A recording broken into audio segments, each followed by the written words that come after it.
Hello, नमस्कार। आप सभी का स्वागत है। तो यहाँ पर हम करंट अफ़ेयर देखेंगे और एक करंट अफ़ेयर आपका होगा अक्टूबर महीना का, अक्टूबर 2025 का। इसमें जितना भी हमारे एग्ज़ामिनेशन पॉइंट ऑफ व्यू से महत्वपूर्ण इन्फॉर्मेशन हो सकता है, सबको शामिल करने का प्रयास किया गया है। ठीक है? एक बार आप लोग साउंड वगैरह सब चेक कर लीजिएगा दोस्त। चलिए, जितना भी भाई-बहन जुड़ गए हैं, सबका एक बार ही स्वागत है। साउंड वगैरह सिर्फ एक बार चेक कर लीजिएगा, ओके है या नहीं? यहाँ सब ओके तो दिखाई दे रहा है।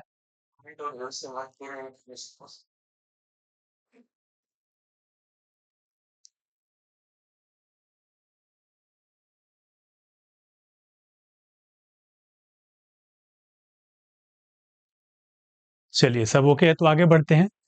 तो ये हमारा क्या है, अक्टूबर महीना का करंट अफेयर है।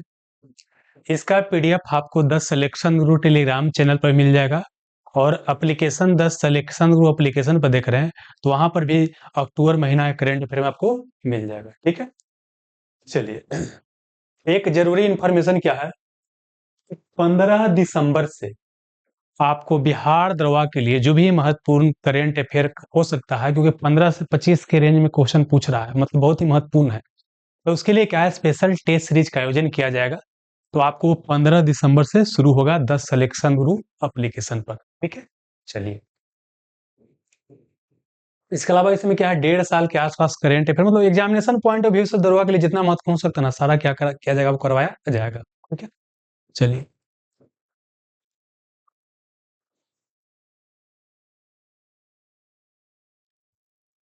अगर 10 सिलेक्शन गुरु का करेंट अफेयर आप पढ़ रहे हैं बाबू, तो और किसी का पढ़ने की आवश्यकता नहीं है। अगर ऐसे पढ़ना ही चाहते हैं, बस पीडी एडिटोरिया कोई एगो अगर रख लीजिएगा, अगर आप खुद मन होगा तो। लेकिन जनरली हम करंट अफेयर बना रहे हैं, बस पीडी एडिटोरिया घटना क्या बोलता है, ई दृष्टि, वक्तव्य दर्पण सबको पढ़ करके बना रहे हैं, तो आवश्यकता नहीं पढ़ना चाहिए। लेकिन संतोष के लिए आप चाहते हो कोई एक पढ़ सकते हैं दोनों में से, लेकिन हमारे समझ से आपको कोई और पढ़ने की आवश्यकता नहीं पढ़ना चाहिए। आइए, ये यहाँ का हेल्पलाइन नंबर है, कोई समस्या होगा तो अपना समस्या का समाधान प्राप्त कर सकते हैं। तो दोस्त देखिए क्या है कि यहाँ पर हम इसको दो पार्ट में देखेंगे। एक पार्ट में देखेंगे अंतर्राष्ट्रीय घटनाक्रम, राष्ट्रीय घटनाक्रम, स्टेट वाइज, फिर भारत एवं विश्व में प्रथम, अर्थव्यवस्था और बैंकिंग, प्रमुख मोबाइल एवं ऐप एवं पोर्टल, प्रमुख योजना अभियान देखेंगे, प्रमुख सम्मेलन आयोजन देख लेंगे। और अच्छा से क्या करेंगे, सेकंड पार्ट में देखेंगे, दो पार्ट में आपका लेसन आता है। तो चलिए, यहाँ शुरुआत करेंगे आपको अंतर्राष्ट्रीय घटनाक्रम से। एक और चीज जानकारी ये था कि बिहार दरोगा के लिए जो आपका पिछले साल में पूछा गया प्रश्न का डिटेल सॉल्यूशन था, उस सॉल्यूशन वीडियो का आप लोगों के डिमांड पर बहुत ही कम फीस कर दिया गया है, तो इसका मैक्सिमम से मैक्सिमम फायदा आप लोग उठाइए। ठीक है, चलिए, इसके अलावा ये भी जानकारी है कि जो क्वेश्चन बैंक आपको जो ये बिहार दरोगा का हिंदी में है, उसका भी अंग्रेजी में अवेलेबल करवा दिया गया है। हिंदी वाला आपको सब जगह मिल जाएगा, मतलब मार्केट में सब जगह, लेकिन अंग्रेजी वाला सिर्फ 10 सिलेक्शन ग्रुप एप्लीकेशन पर आपको मिलेगा, इसका आप ध्यान रखिएगा।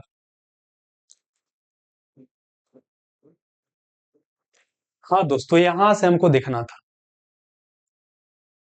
तो देखिए, हमारा पहला प्रश्न क्या है। हम्म, पहला प्रश्न क्या है कि किस देश ने एक द्वीप का जिसका नाम था सेंट जॉन आइलैंड, उसका नाम बदलकर जुबिन गर्ग द्वीप कर दिया है। तो देखिए, जुबिन गर्ग की बात करते हैं तो पहले तो ये भी क्वेश्चन आ सकता है, जुबिन गर्ग कौन, जुबिन गर्ग कौन थे। एक जुबिन नटियाल अलग है, वो भी सिंगर है, और ये भी जुबिन गर्ग भी एक सिंगर है। ये कहाँ के थे, असम के, भारत के असम के सिंगर थे। इस सिंगापुर में गए हुए थे, वहीं इनका क्या हो गया, मृत्यु। किसी का नाम है कि इनको हत्या कर दिया गया, किसी का नाम है कि नेचुरल डेथ है, इसका जांच अभी चल रहा है। तो इनका क्या हो गया, वहां पर मृत्यु हो गया। तो सिंगापुर में वो जो द्वीप था जहां पर इनका मृत्यु हुआ था, उसका सेंट जॉन आइलैंड था। तो उसी का क्या है कि इनका जो बोल सकते हैं कि चाहने वाले लोग थे, उसको जुबिन गर्ग द्वीप कहने लगे। तो गूगल मैप भी क्या किया, उसको जुबिन गर्ग गर्ग द्वीप दिखाना शुरू कर दिया। और ये स्थान कहाँ आपको, सिंगापुर में है। हालांकि सिंगापुर सरकार द्वारा इसका कोई नाम चेंज नहीं किया गया है, लेकिन गूगल ने क्या किया है, आपको अपना मैप पर दिखाना शुरू कर दिया है। तो ऐसे क्वेश्चन आ सकता है। क्वेश्चन ऐसा आएगा कि किस देश ने एक द्वीप सेंट आइलैंड का नाम बदल करके जुबिन गर्ग के नाम पर कर दिया है, तो आपको सिंगापुर ने। फिर इसी क्वेश्चन को ऐसे पूछ सकता है कि जुबिन गर्ग कौन थे, तो भारत के एक आपको असमिया सिंगर थे, जिनका हाल ही में निधन हो गया, सितंबर महीना में निधन हुआ था। ठीक है, चलिए, फिर ये भी क्वेश्चन पूछेगा कि हाँ, कि सेंट जॉन आइलैंड कहाँ है, तो सेंट जॉन आइलैंड जो है ये कहां पड़ता है आपको? सिंगापुर में। अब आगे बढ़िए सेकंड क्वेश्चन की ओर। अगला हमारा जो क्वेश्चन इंफॉर्मेशन है कि 12,000 वर्ष पुराना मानव चेहरे वाला स्तंभ कहाँ खोजा गया है? मतलब कि बहुत पुराना स्तंभ खोजा गया, मानव चेहरा का क्या एक स्तंभ है, ये कहाँ मिला है आपको? तुर्की में मिला है। और तुर्की में कहाँ मिला है? कराहंत पे। तो कई बार देखिए क्वेश्चन को ऐसे पूछ सकता है, क्वेश्चन ऐसे पूछ सकता है कि हाल ही में 12,000 वर्ष पुराना चेहरे वाला मानव चेहरे वाला स्तंभ कहाँ खोजा गया था? तुर्की में। तुर्की के कौन जगह में? तो कराहंतापे में। या कई बार ऐसे क्वेश्चन पूछ सकता है, एक तरफ शहर दे, एक तरफ आपको देश पूछेगा कि कराहंतापे जो हाल ही में चर्चा में था कहाँ है? तुर्की में ही आपको ध्यान रखना है। अगला है चक्रवात शक्ति का नामकरण किस देश ने किया है? चक्रवात शक्ति की बात करते हैं। इस ये आपको क्या है? अरब सागर में चक्रवात आया था, ये महाराष्ट्र को मुख्य रूप से प्रभावित किया था। तो यह चक्रवात शक्ति का नामकरण कौन किया है? तो श्रीलंका। कौन किया है? श्रीलंका, है ना। तो चचरी या चसरी याद कर लीजिए। चसरी या मिस्री याद करते ना, मिस्री। तो चसरी मतलब ये क्या बोले आपको? चक्रवात। अच्छा एक मिनट गवा गया, रुकिए रुकिए, इसको ऐसे बता देते हैं, क्योंकि देखिए एग्जाम में बेसिकली होता है ना कि हमको पकड़ना होता है, याद करना बड़ा बात नहीं है, एग्जाम में हमको याद करना होता है। यहाँ पर क्या शक्ति है? तो स से शक्ति, स से श्रीलंका, स से शक्ति, स से श्रीलंका। तो शक्ति का नामकरण कौन किया? श्रीलंका किया है। कहाँ आया था? अरब सागर में, महाराष्ट्र में। अगला क्या है कि मोथा चक्रवात। क्या है आपको? चक्रवात पे आपको मोथा है, इसका नामकरण कौन किया है? तो मोथा चक्रवात का नामकरण किया है आपको थाईलैंड। कौन किया है? थाईलैंड। देखिए मोथा और था में क्या है? थाईलैंड। तो मतलब ये भूले हुए नहीं कीजिएगा, मोथा। तो मोथा चक्रवात है जिसका नामकरण कौन किया है? थाईलैंड किया है। हालांकि जानते हैं क्या हुआ? इसके पहले जो मोचा नामक एक चक्रवात 2023 में आया था, उसका नामकरण कौन किया था? यमन। मोचा चक्रवात का नामकरण कौन किया था? यमन किया था, 2023 में आया था। जबकि मोथा चक्रवात की बात करते हैं, इसका थाईलैंड में। तो म से मोथा और थ से क्या हो गया? थाईलैंड। चलिए अब ये भी क्वेश्चन पूछ सकता है कि मोथा चक्रवात हाल ही में कहाँ आया था? ये बंगाल एक खाड़ी में आया था। ऐसे आपको आंध्र प्रदेश के काकीनाडा इलाका प्रभावित हुआ था। अब समझिए कि जो हम बोल रहे हैं कि चक्रवात का जो नामकरण होता है, देखिए विश्व के अलग अलग भागों में साइक्लोन या चक्रवात आता है, उसका एक नामकरण करने की प्रक्रिया होता है। इस प्रक्रिया का तथ्य क्या होता है कि एक संगठन है, विश्व मौसम संगठन। क्या है? वर्ल्ड मेट्रोलॉजिकल ऑर्गेनाइजेशन है, वर्ल्ड मेट्रोलॉजिकल ऑर्गेनाइजेशन है। इसी में क्या है कि बोल सकते हैं कि सब कई वो क्या है, क्षेत्रीय पैनल है। अलग अलग एरिया के नामकरण, मान समझिए कि हिंद महासागर के आसपास जितना देश है, उस सब मिले क्या करता है कि नाम पहले ही सुझेले रहता है कि अगला बार चक्रवात आएगा तो ई नाम रहेगा, वो देश सुझेले कि अगला बार चक्रवात आएगा तो ई नाम आएगा। और उससे क्या होता है, एबीसीडी के फॉर्म में सुझेले रहता है, और अगला बार जिसका आता है उसका नाम रख दिया जाता है। तो बस यही चीज है। तो यहाँ पर क्या बोले कि विश्व मौसम संगठन और एशिया प्रशांत आर्थिक सामाजिक आयोग क्या है, यह एक पैनल क्या करता है, आपको चक्रवात के नाम सुझाता है। हिंद महासागर के एरिया में जो चक्रवात आता है उसकी बात करते हैं। ठीक है, तो आप जानते हैं यहाँ से महत्वपूर्ण चीज क्या हो गया, कोई संगठन चर्चा में है तो संगठन के बारे में आपको पढ़ लेना होता है। तो यहाँ क्या है कि विश्व मौसम संगठन चर्चा में है, तो इसका आपको जानना है कि यह क्या है, संयुक्त राष्ट्र की एक विशेष एजेंसी है। आजकल ऐसा भी क्वेश्चन पूछता है कि निम्नलिखित में से कौन जो है संयुक्त राष्ट्र की एजेंसी है या कौन नहीं है ना। ये क्या है? संयुक्त राष्ट्र की एजेंसी है। जैसे WTO की बात करते हो भी क्या है? संयुक्त राष्ट्र की एजेंसी है। तो यहाँ पर क्या IMF की बात करते हैं, सब क्या है? संयुक्त राष्ट्र की एजेंसी है। तो संयुक्त राष्ट्र की एक एजेंसी है, और इसका स्थापना 1950 में हुआ था, और इसका मुख्यालय कहाँ है? जिनेवा, स्विट्जरलैंड में। मतलब कि क्या हो गया, वर्ल्ड मेट्रोलॉजिकल ऑर्गेनाइजेशन का स्थापना 1950 में हुआ था, इसका मुख्यालय कहाँ है? जिनेवा, स्विट्जरलैंड में है। और बाकी बता दिए कि वर्ल्ड मेट्रोलॉजिकल डिपार्टमेंट जो है ना, हिंद महासागर के आसपास जो चक्रवात आता है उसका नामकरण करता है आपको क्षेत्रीय पैनल के सहयोग से। और क्षेत्रीय पैनल इस एरिया के लिए कौन है आपको? ईस्कैप। क्या है? ईस्कैप है। कौन है? ESCAP है। इस कैप का फुल फॉर्म अगर पूछेगा तो क्या होता है? Economic and social commission for Asia and Pacific. Economic and social commission for Asia and Pacific. ठीक है, और यही हो गया कि हिंद महासागर के आसपास क्षेत्र में नामकरण करता है। और इसमें देखिए कई सारा देश होता है, Bangladesh, Bharat, Iran, Maldives, Myanmar, Oman, Pakistan, Qatar, ये सब याद करने की आवश्यकता नहीं है। मतलब ये सब देश मिलेगा करता है, नामकरण करता है। चलिए अगला प्रश्न हमारा है कि चर्चा में रहा तान तान चर्चा में रहा तफ्तान ज्वालामुखी कहाँ है? तो तफ्तान नामक ज्वालामुखी जो है ईरान में, कहाँ आपको? ईरान में ही उसका उद्गार हुआ था। तप्तान नामक ज्वालामुखी जो है, इसका उद्गार कहाँ हुआ है? तो कहाँ हुआ आपको? ईरान में। कहाँ? ईरान में, है ना? तान बोलेगा तो ताई ना बोलते हैं, ताई ये माई ताई, क्या हो गया? तप्तान तक आपको ईरान में। किस देश ने माँ से बच्चे में संक्रमण, नहीं होता कि माँ से, माँ है, माँ के पेट में क्या बच्चा पल रहा है और उसके बाद क्या है, बच्चा बाहर आता है, तो माँ से संक्रमण क्या होता है? आपको बेटा में हो जाता है। तो वही बोलता है कि माँ से बच्चे में संक्रमण, मदर टू चाइल्ड ट्रांसमिशन के 3 गुना उन्मूलन की उपलब्धि किसने हासिल हासिल किया है? तो मालदीव देश है, जिससे होता है ना कि माँ से बच्चा में बीमारी होता है। जैसे एग्जाम्पल क्या है, HIV की बात करते हैं, HIV क्योंकि वायरस होता है। सिल्फिस की बात करते हैं, अच्छा एचआईवी होता है ना, एचआईवी इससे एड्स होता है मुख्य रूप से। Ads acquired immuno deficiency syndrome होता है, इसका फुल फॉर्म होता है, ध्यान रखिए, एक्वायर्ड इम्यूनो डिफिशियंसी सिंड्रोम नीचे लिखल भी होगा। एड्स का फुल फॉर्म क्या होता है? एक्वायर्ड इम्यूनो डिफिशियंसी सिंड्रोम होता है। आई किससे होता है? HIV वायरस है। HIV का फुल फॉर्म क्या होता है? ह्यूमन इम्यूनो डिफिशियंसी वायरस होता है। ठीक है, तो इससे क्या होता है कि रोग प्रतिरोधक क्षमता हमारा शरीर का क्या होता है? घट जाता है। कोई एक शरीर के अंग को प्रभावित नहीं करता, बल्कि हमारे कई सारे अंग को प्रभावित कर सकता है, क्योंकि ये क्या होता है? रोग प्रतिरोधक क्षमता को क्या करता है? कम करता है। जबकि पूछता है हेपेटाइटिस बी की बात करता है, ये भी क्या होता है? वायरस होता है, लेकिन यह क्या करता है? लीवर या आंत को प्रभावित करता है, हेपेटाइटिस बी। ठीक है, और यह सिल्फिस, सिल्फिस बीमारी जीवाणु से होता है, विषाणु से नहीं, क्या होता है? जीवाणु बैक्टीरिया से होता है। और यह क्या होता है? आपको बोल सकते हैं सेक्सुअल डिजीज। क्या है आपको? सिल्फिस क्या है आपको? सेक्सुअल डिजीज है, वही चीज यहाँ पर वो क्या है? लिखा गया है। ठीक है, तीनों बीमारी से क्या है? आपको माँ से जो बच्चा में होता है, ये तीनों से मुक्ति पाने वाला प्रथम देश कौन बन गया है? मालदीव बन गया। इसको आपको ध्यान रखना, वही पॉइंट यहाँ पर लिखा गया है। चलिए आगे बढ़िए। ये क्वेश्चन पूछ सकता है कि सिल्फिस बीमारी कैसे फैलता है? तो सिल्फिस क्या होता है? यौन संपर्क से आपको फैलता है। अगला है, किस देश के पूर्व राष्ट्रपति निकोलस सरकोजी को 5 वर्ष के कारावास की सजा हुआ है? तो निकोलस सरकोजी की बात करते हैं, ये फ्रांस के राष्ट्रपति हैं, इनको 5 साल की सजा हुआ है। सजा होने का कारण क्या है? कि ये बेसिकली इनके बारे इनके ऊपर इल्जाम ये है, यह क्या है? आपको 2007 के जो वहां राष्ट्रपति का चुनाव हो रहा था फ्रांस में, उन्होंने क्या किया था कि लीबिया एक देश है, लीबिया के नेता जिनका नाम था मुअम्मर गद्दाफी, पूरा मत याद रखिए, गद्दाफी याद रखिए। गद्दाफी से अवैध रूप से क्या किए थे? पैसा लिए थे और उसको गलत तरीके से क्या किए थे? आपको चुनाव अभियान में क्या किया था? खर्च किया था।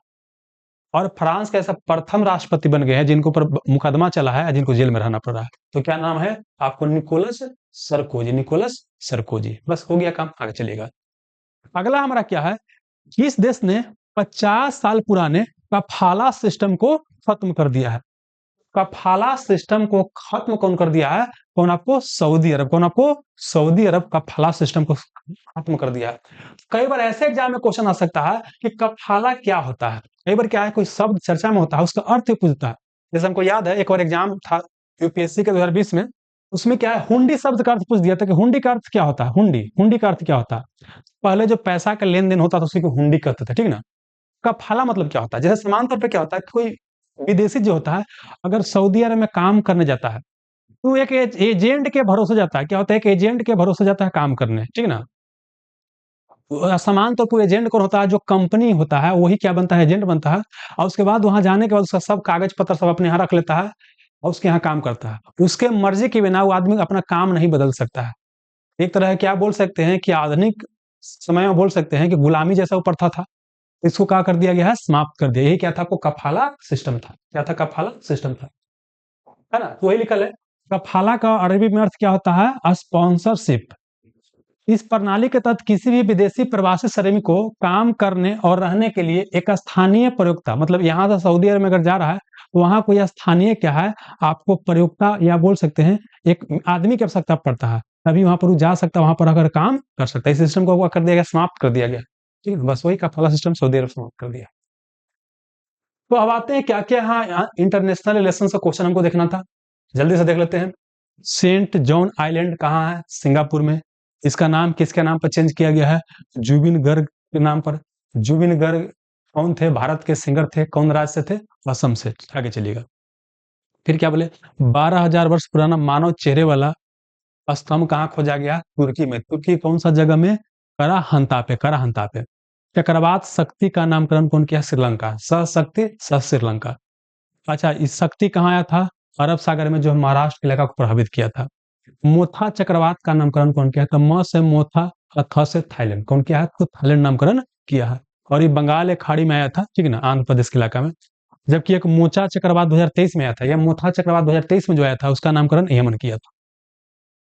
और यह नामकरण कौन करता है? वर्ल्ड मेट्रोलॉजिकल डिपार्टमेंट करता है, वर्ल्ड मेट्रोलॉजिकल ऑर्गेनाइजेशन करता है, ठीक है ना। और उसका अलग अलग क्षेत्रीय संगठन होता है, उसी में क्या है आपका, एक है आपको escape, economic and social commission for आपको एशिया एंड पैसिफिक है। चलिए, ये आपको याद करना है कि वर्ल्ड मेट्रोलॉजिकल ऑर्गेनाइजेशन का स्थापना 1950 में आपको हुआ था, ठीक है। मुख्यालय कहाँ? जेनेवा, स्विट्जरलैंड में।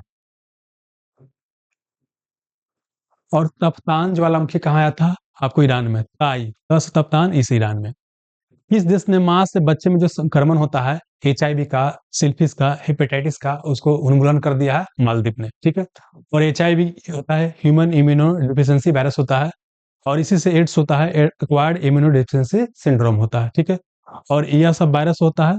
सिल्फिस क्या होता है? आपको सेक्सुअल कॉन्टेक्ट से होता है। हेपेटाइटिस भी क्या होता है? आपको वायरस से होता है, जो कि आपको हाथ को प्रभावित करता है। और सिल्फिस जो होता है, ये आपको बैक्टीरिया से होता है, ध्यान रखना है।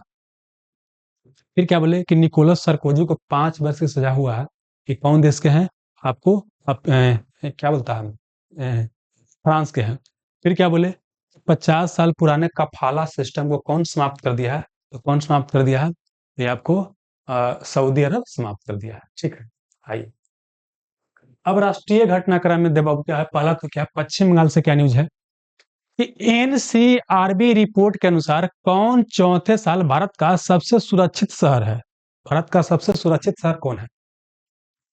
तो यह जानते हैं क्या? एनसीआरबी की बात करते हैं, यह एक रिपोर्ट जारी किया है, इसमें बताया है कि जो आपका कोलकाता है, यह लगातार चौथा साल क्या है, सबसे सुरक्षित शहर है। इसमें बेसिकली देखा जाता है, नेशनल क्राइम रिकॉर्ड ब्यूरो इसका फुल फॉर्म होता है, यह देखता है कौन सा जगह पर अपराध कम हो रहा है। तो कलकत्ता में अपराध क्या है, आपको कम हो रहा है, प्रति 1 लाख जनसंख्या पर सबसे कम हो रहा है। तो सबसे सुरक्षित कलकत्ता हो गया। एक और आपको ध्यान होगा, नागालैंड राज्य को जो है सबसे सुरक्षित आपको राज्य डिक्लेयर किया गया था। ओवरऑल की बात करते हैं, और ये क्या है, एक शहर की बात करते हैं, तो कौन है? आपको कोलकाता है, ध्यान रखिएगा। तो महिलाओं के लिए क्वेश्चन पूछा गया था कि महिलाओं के लिए सबसे सुरक्षित जो है शहर या राज्य कौन है? तो कौन था आपको? नागालैंड था। लेकिन यही पूछेगा कि सबसे सुरक्षित, सबसे क्या है, हाँ, सबसे सुरक्षित शहर कौन है? आपको शहर पूछेगा तो कलकत्ता, राज्य पूछेगा महिलाओं के लिए तो कौन हो जाएगा? आपको नागालैंड, ध्यान रखिएगा। बाकी इसमें कुछ और पॉइंट है कि इसमें क्या है कि हैदराबाद दूसरा सबसे सुरक्षित शहर है, और पुणे क्या है, तीसरा सबसे सुरक्षित है। आगे चलिएगा। अब देखिए, एनसीआरबी की बात करते हैं, इसका फुल फॉर्म होता है national crime record bureau. National crime record bureau, इसका स्थापना 1986 में हुआ था। इसका मुख्यालय कहाँ? आपको नई दिल्ली में। और यह किसके अंतर्गत कार्य करता है? गृह मंत्रालय, मतलब मिनिस्ट्री ऑफ होम अफेयर्स के अंतर्गत कार्य करता है। इसको भी आपको ध्यान रखना है। क्लियर है? आगे बढ़िए। तो बोलिए, यहाँ से कितना न्यूज था? यही था, पश्चिम बंगाल में बस यही कि कलकत्ता को सबसे सुरक्षित शहर डिक्लेयर किया गया है, और महिलाओं के लिए सबसे सुरक्षित राज्य बोलेगा तो नागालैंड है। अगला क्या बोले कि नेशनल क्राइम रिकॉर्ड ब्यूरो 1986 में स्थापना हुआ था, नई दिल्ली में मुख्यालय है, गृह मंत्रालय के अंतर्गत कार्य करता है। पूर्वोत्तर भारत की बात करते हैं, तो यहाँ पर क्या है, ड्रोन कवच अभ्यास कहाँ किया गया है? तो ड्रोन कवच नामक का अभ्यास कहाँ किया गया है? यह अरुणाचल प्रदेश में किया गया है। ये ड्रोन कवच क्या है कि देखिए, अभी अगला बेसिकली क्या है कि मॉडर्न जो युद्ध होगा, मॉडर्न वारफेयर होगा, वहां पर ड्रोन का काफी ज्यादा इस्तेमाल होगा। तो उसी के बारे में क्या है कि थोड़ा सा बोल सकते हैं, आपको तकनीक को सिखाने के लिए किया गया है कि आपको ड्रोन कवच, अरुणाचल प्रदेश में। एक क्वेश्चन है, केंद्रीय कोयला एवं खान मंत्री जिनका नाम क्या है, जी किशन रेड्डी, ने नामचिक नामपुक खदान का उद्घाटन कहाँ किया है? तो कहाँ किया है? अरुणाचल प्रदेश में। और यह क्या अरुणाचल प्रदेश की पहली वाणिज्यिक कोयला खनन परियोजना है। अगर आप बिहार दुर्गा में पिछले साल में पूछे गए प्रश्नों को दिखेगा, तो सेम क्वेश्चन क्या ऑलरेडी पूछा जा चुका है। क्वेश्चन क्या पूछा गया था कि नामचिक नामफुक खदान कहाँ है? तो कहाँ? आपको अरुणाचल प्रदेश में है। किसके लिए प्रसिद्ध है? कोयला के लिए। क्वेश्चन बिहार दुर्गा में ऑलरेडी पूछा जा चुका है, ठीक है। चलिए, तो अब ऐसे क्वेश्चन पूछ देगा तो लगेगा ना कि भाई ऐसे खान का नाम पूछा है, स्टेटिक टॉपिक है, लेकिन इसके लिए करेंट स्टेटिक दोनों को रिलेट करके क्वेश्चन पूछ दिया था। आगे आइए। हाँ, तो देखिए, अरुणाचल प्रदेश दो न्यूज था। एक न्यूज क्या था आपको कि ड्रोन कवच यहाँ अभ्यास किया गया है, और एक क्या है, नामचिक नामफुक खदान यहाँ पर है। बस यही दो याद करना। अगला क्वेश्चन है कि मेरा होठ चुंगवा महोत्सव, क्या नाम है, मेरा होठ चुंगवा महोत्सव कहाँ मनाया गया, तो मणिपुर। मेरा होठ, मेरा बस याद रखिए, मेरा होठ कहाँ आपको, मणिपुर में। म से मेरा होठ, म से मणिपुर। आइए, यह त्योहार क्या पहाड़ी और घाटी के समुदायों के बीच एकता और भाईचारा के लिए मनाया जाता है। अगला क्या है, निगोला चकोबा। ये क्या है, चुंगवा महोत्सव था, ये क्या था आपको, निगोला चकोबा। निगोला चकोबा, ये भी कहाँ आपको, मणिपुर में। कहाँ, मणिपुर में।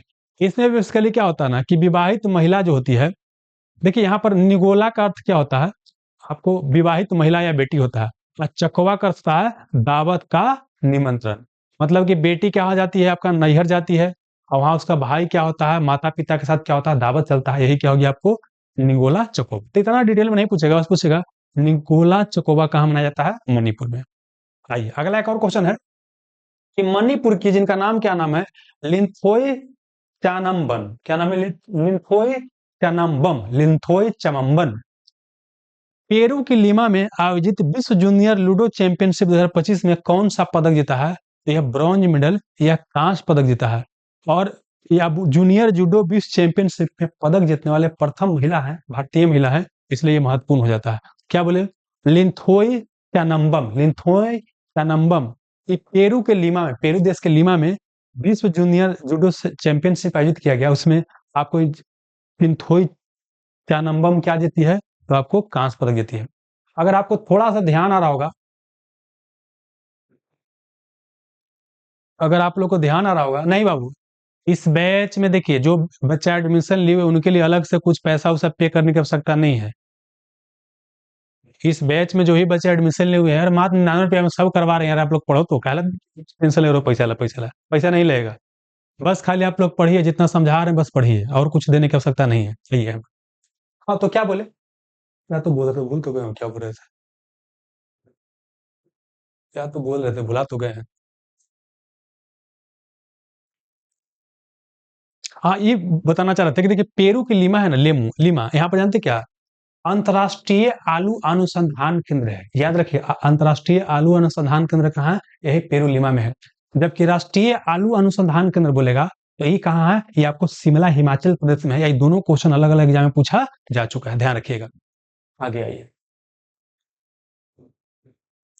अगला न्यूज क्या है, 31वीं सीनियर महिला राष्ट्रीय फुटबॉल चैंपियनशिप, जिसका नाम है राजमाता जिजाबाई ट्रॉफी, किसने जीता है, मणिपुर। मतलब देखिए, अ, मणिपुर क्या जीती है, जो 30वीं सीनियर राष्ट्रीय महिला फुटबॉल चैंपियनशिप राष्ट्रीय स्तर पर होता है, उसको इन्होंने जीत लिया है, मणिपुर राज्य जीत लिया है।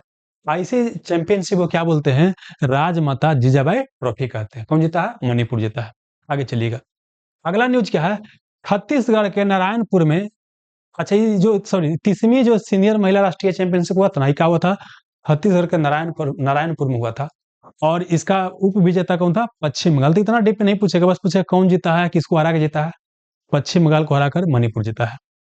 अगला, कटी बिहू उप महोत्सव कहाँ मनाया जाता है। देखिए, बिहू कोई रहे, चाहे कटी बिहू रहे, बिहू कई प्रकार का होता है, रंगोली बिहू, बहुवा बिहू, भोगाली माघ बिहू, कटी बिहू, उंगाली बिहू, बस बिहू शब्द याद कीजिएगा। बिहू कहाँ आपको, असम है, बिहू कहाँ, असम है, बिशु कहाँ, असम है, बिहू कहाँ, असम है, बस हो गया। एक और अगला क्या है कि बाथो धर्म, क्या बोला गया है कि बाथो धर्म इस जनजाति से संबंधित है, जिससे जनगणना के लिए अलग कोड दिया गया है। देखिए, एक बोडो जनजाति की बात करते हैं। बोडो जो है असम में और पश्चिम बंगाल के इलाके में पाया जाता है। ये भी क्वेश्चन आ सकता है कि बोडो जनजाति हाल ही में चर्चा में था, यह भारत के कौन सा हिस्सा में होता है, तो असम में और क्या है, पश्चिम बंगाल के एरिया में पाए जाते हैं। इनके लिए क्या है कि इनकी वही जो बोडो जनजाति है, एक धर्म मानती है, उसका नाम क्या है, बौद्धो धर्म। क्या आपको, बौद्धो धर्म मानती है, ठीक है ना। ये बेसिकली क्या होता है, प्रकृति पूजक होते हैं, मतलब बोल सकते हैं कि प्रकृति के पूजा करते हैं, पेड़ पौधा क्या करते हैं, आपको पूजा करते हैं। और ये कौन भगवान को मानते हैं, तो कौन आपको, बौद्धो बोरई, मतलब बौद्धो धर्म के लोग, बोडो जनजाति बौद्धो धर्म मानते हैं। आप कौन देवता की पूजा करते हैं, बौद्धो बोराई, बौद्धो बोराई। और ऐसे प्रकृति पूजक भी आपको होते हैं। ठीक है, चलिए एक और क्वेश्चन पूछता है कि सिजु नामक एक विशेष कैक्टस के पौधे की पूजा कौन धर्म के लोग करते हैं, आपको क्या बोले, बौद्धो धर्म के लोग करते हैं। तो सिजु नामक एक विशेष क्या होता है, कैक्टस का पौधा होता है, जहां पर पूजा किया जाता है। तो बोलिए क्या क्या पूर्वोत्तर भारत से याद करना था, जल्दी से देख लेते हैं। पहला क्या, ड्रोन कवच अरुणाचल प्रदेश में अभ्यास किया गया है। और नामचिक नामकुप खदान कहाँ, अरुणाचल प्रदेश में है। फिर क्या बोले, मेरा होठ टुंगवा महोत्सव कहाँ, मणिपुर में। और निगोला चकोबा महोत्सव कहाँ, मणिपुर में। और क्या लिंथोई चनम्बम पेरू के लीमा में आपको जूडो चैंपियनशिप 2025 में आपको ब्रॉन्ज मेडल जीते हैं, ठीक है। और क्या बोले कि 30वीं सीनियर महिला राष्ट्रीय फुटबॉल चैंपियनशिप कौन जीती है, आपको मणिपुर जीती है टीम, है ना, पश्चिम बंगाल को हरा करके। कट्टी बिहू महोत्सव कहाँ, आपको असम में, कहाँ, असम में। बौद्धो धर्म कौन जनजाति मानती है, आपको बोडो जनजाति। और जनगणना के लिए उनको अलग कोड दिया गया है, अलग धर्म के रूप में। और ये प्रकृति पूजक होते हैं। और क्या बोले, बौद्धो बोराई देवता की पूजा भी करते हैं। और सिजु नामक कैक्टस के एक विशेष क्या होता है, पौधा की पूजा भी करते हैं, ठीक है। आगे आइए। अगला हमारा है बाबू जम्मू कश्मीर का न्यूज। तो जम्मू कश्मीर का न्यूज क्या है, 69वें राष्ट्रीय खेल 69वें राष्ट्रीय स्कूल खेल कहाँ शुरू हुआ, तो श्रीनगर जम्मू कश्मीर में। क्या है क्वेश्चन कि 69वां नंबर के राष्ट्रीय स्कूल खेल का आयोजन कहाँ किया गया, श्रीनगर के जम्मू कश्मीर में। अगला क्या है, दरबार मूव की परंपरा पुनः कहाँ प्रारंभ की गई है, तो दरबार मूव की परंपरा शुरू किया गया आपको जम्मू कश्मीर में शुरू किया गया है। दरबार मूव क्या था, ये दरबार मूव जो है ये जम्मू कश्मीर में क्या था, राजधानी साल में परिवर्तन होता था। जैसे देखिए क्या, गर्मी में राजधानी श्रीनगर होता था और सर्दी में कहा आपको जम्मू होता था। ये बहुत पहले से चला रहा था, 1872 से ही चला रहा था। डोगरा शासक गुलाब सिंह ने इसको शुरू किया था, है ना। ये लंबे समय चला रहा था, लेकिन उसमें खर्चा वगैरह भी ज्यादा होता है। इस कारण से क्या हुआ कि जब इसको विशेष राज्य का दर्जा 2019 में समाप्त किया गया, उसके बाद 2021 में क्या किया गया, ये परंपरा को समाप्त कर दिया गया था, लेकिन फिर से दोबारा क्या किया गया, शुरू किया गया। तो दरबार मूव की परंपरा कहाँ से चलता है, आपको जम्मू कश्मीर में, ठीक है। तो जम्मू कश्मीर से दो ही न्यूज था, एक तो क्या, 69वां राष्ट्रीय स्कूल खेल का आयोजन किया गया है, और एक दरबार मूव का यहाँ पर आयोजन किया, मतलब शुरू किया गया है। अगला हमारा उत्तर प्रदेश है। उत्तर प्रदेश से एक ही न्यूज है बाबू। न्यूज क्या है, किस राज्य सरकार ने औषधि निरीक्षकों को औषधि रसायनों के निरीक्षण का अधिकार दिया गया है। देखिए क्या होता है जानते हैं, कई बार क्या होता है, गलत दवाई दुकान में, मेडिकल दुकान में बिकता है, और दवाई को खाने से क्या होता है या पीने से, सिरप वगैरह से क्या होता है, कई बच्चा या लोग की मृत्यु हो जाता है। तो निरीक्षण करने के लिए क्या है, उत्तर प्रदेश ने क्या शुरू किया है कि जो औषधि निरीक्षक होता है वो औषधि रसायन का भी निरीक्षण कर सकता है। यहाँ पर कहा, आपको उत्तर प्रदेश में। हालांकि सबसे पहले जो है मध्य प्रदेश के छिंदवाड़ा में जो घटना हुआ था, तो ऐसा सिस्टम जो है ये मध्य प्रदेश में लागू किया। तो वहां पर इसके लिए हुआ क्या था, इस बच्चा जो ना था कि सर्दी उर्दी हो गया तो उसका सिरप पीता है, उसके बाद बच्चा का मृत्यु हो गया था, है ना। कई सारा बच्चा का मृत्यु हो गया था। तो पहले मध्य प्रदेश में शुरू किया, और बाद में क्या आपको उत्तर प्रदेश में शुरू किया। आगे चलिए। उत्तराखंड से न्यूज क्या है कि मदरसा बोर्ड को खत्म करने वाला राज्य का पहला राज्य बन गया है। मदरसा बोर्ड बेसिकली क्या है ना, एक आप मधमा बोर्ड सुनते होंगे, एक मदरसा बोर्ड होता है। इसमें बेसिकली क्या है कि मुस्लिम शिक्षा पद्धति पे आधारित होता है। तो उत्तराखंड सरकार ने क्या बोला है कि जो मुस्लिम बच्चे हैं वो नेशनल लेवल का जो एजुकेशन उसे इंटीग्रेट नहीं कर पा रहे हैं और पिछड़ जा रहे हैं। और मदरसा बोर्ड वर्तमान समय के अनुसार जो शिक्षा देना चाहिए उस तरह की शिक्षा नहीं दे रहा है, तो उसको समाप्त कर दिया गया मदरसा बोर्ड को। अब बोला गया कि जैसे बिहार में कैसे होता है बिहार बोर्ड, ऐसे उत्तराखंड में उत्तराखंड बोर्ड होता है, उससे उसको क्या करना है, एफिलिएट कर देना है।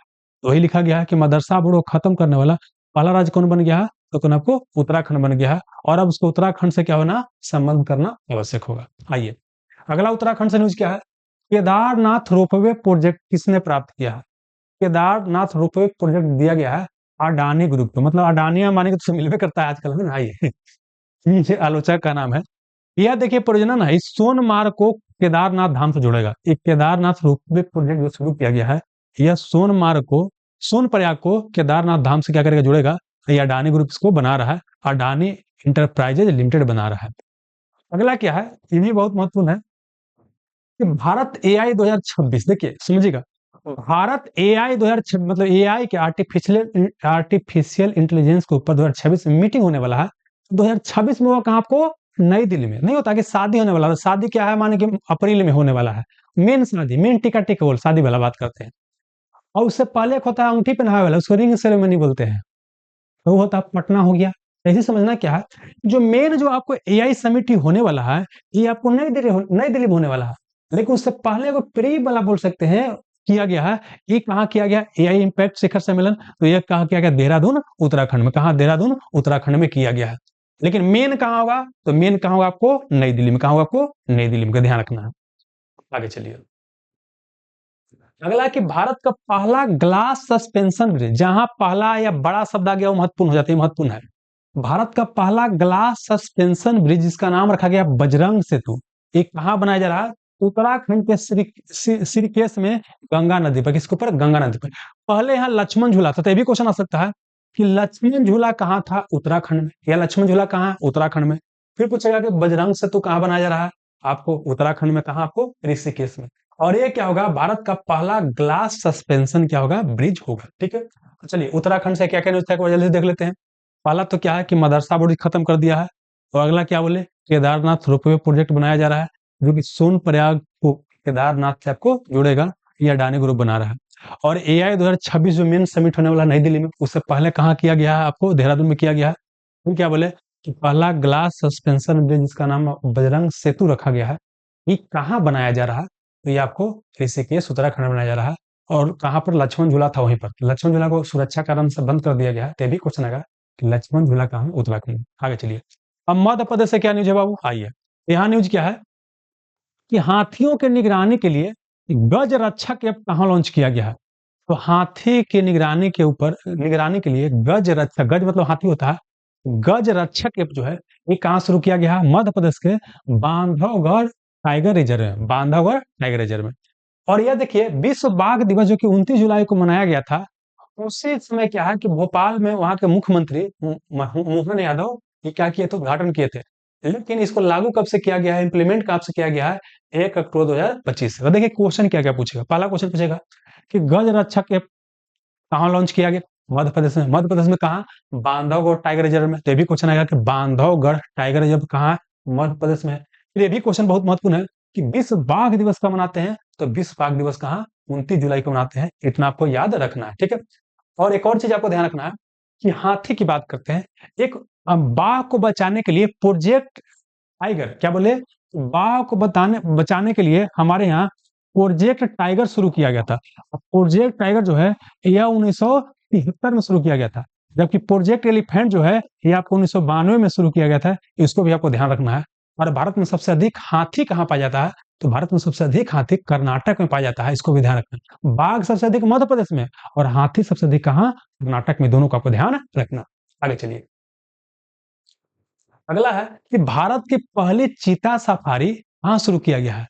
चीता सफारी मतलब क्या है कि चीता को आप देख सकते हैं बारी बारी और का। तो चीता सफारी कहाँ शुरू किया गया है?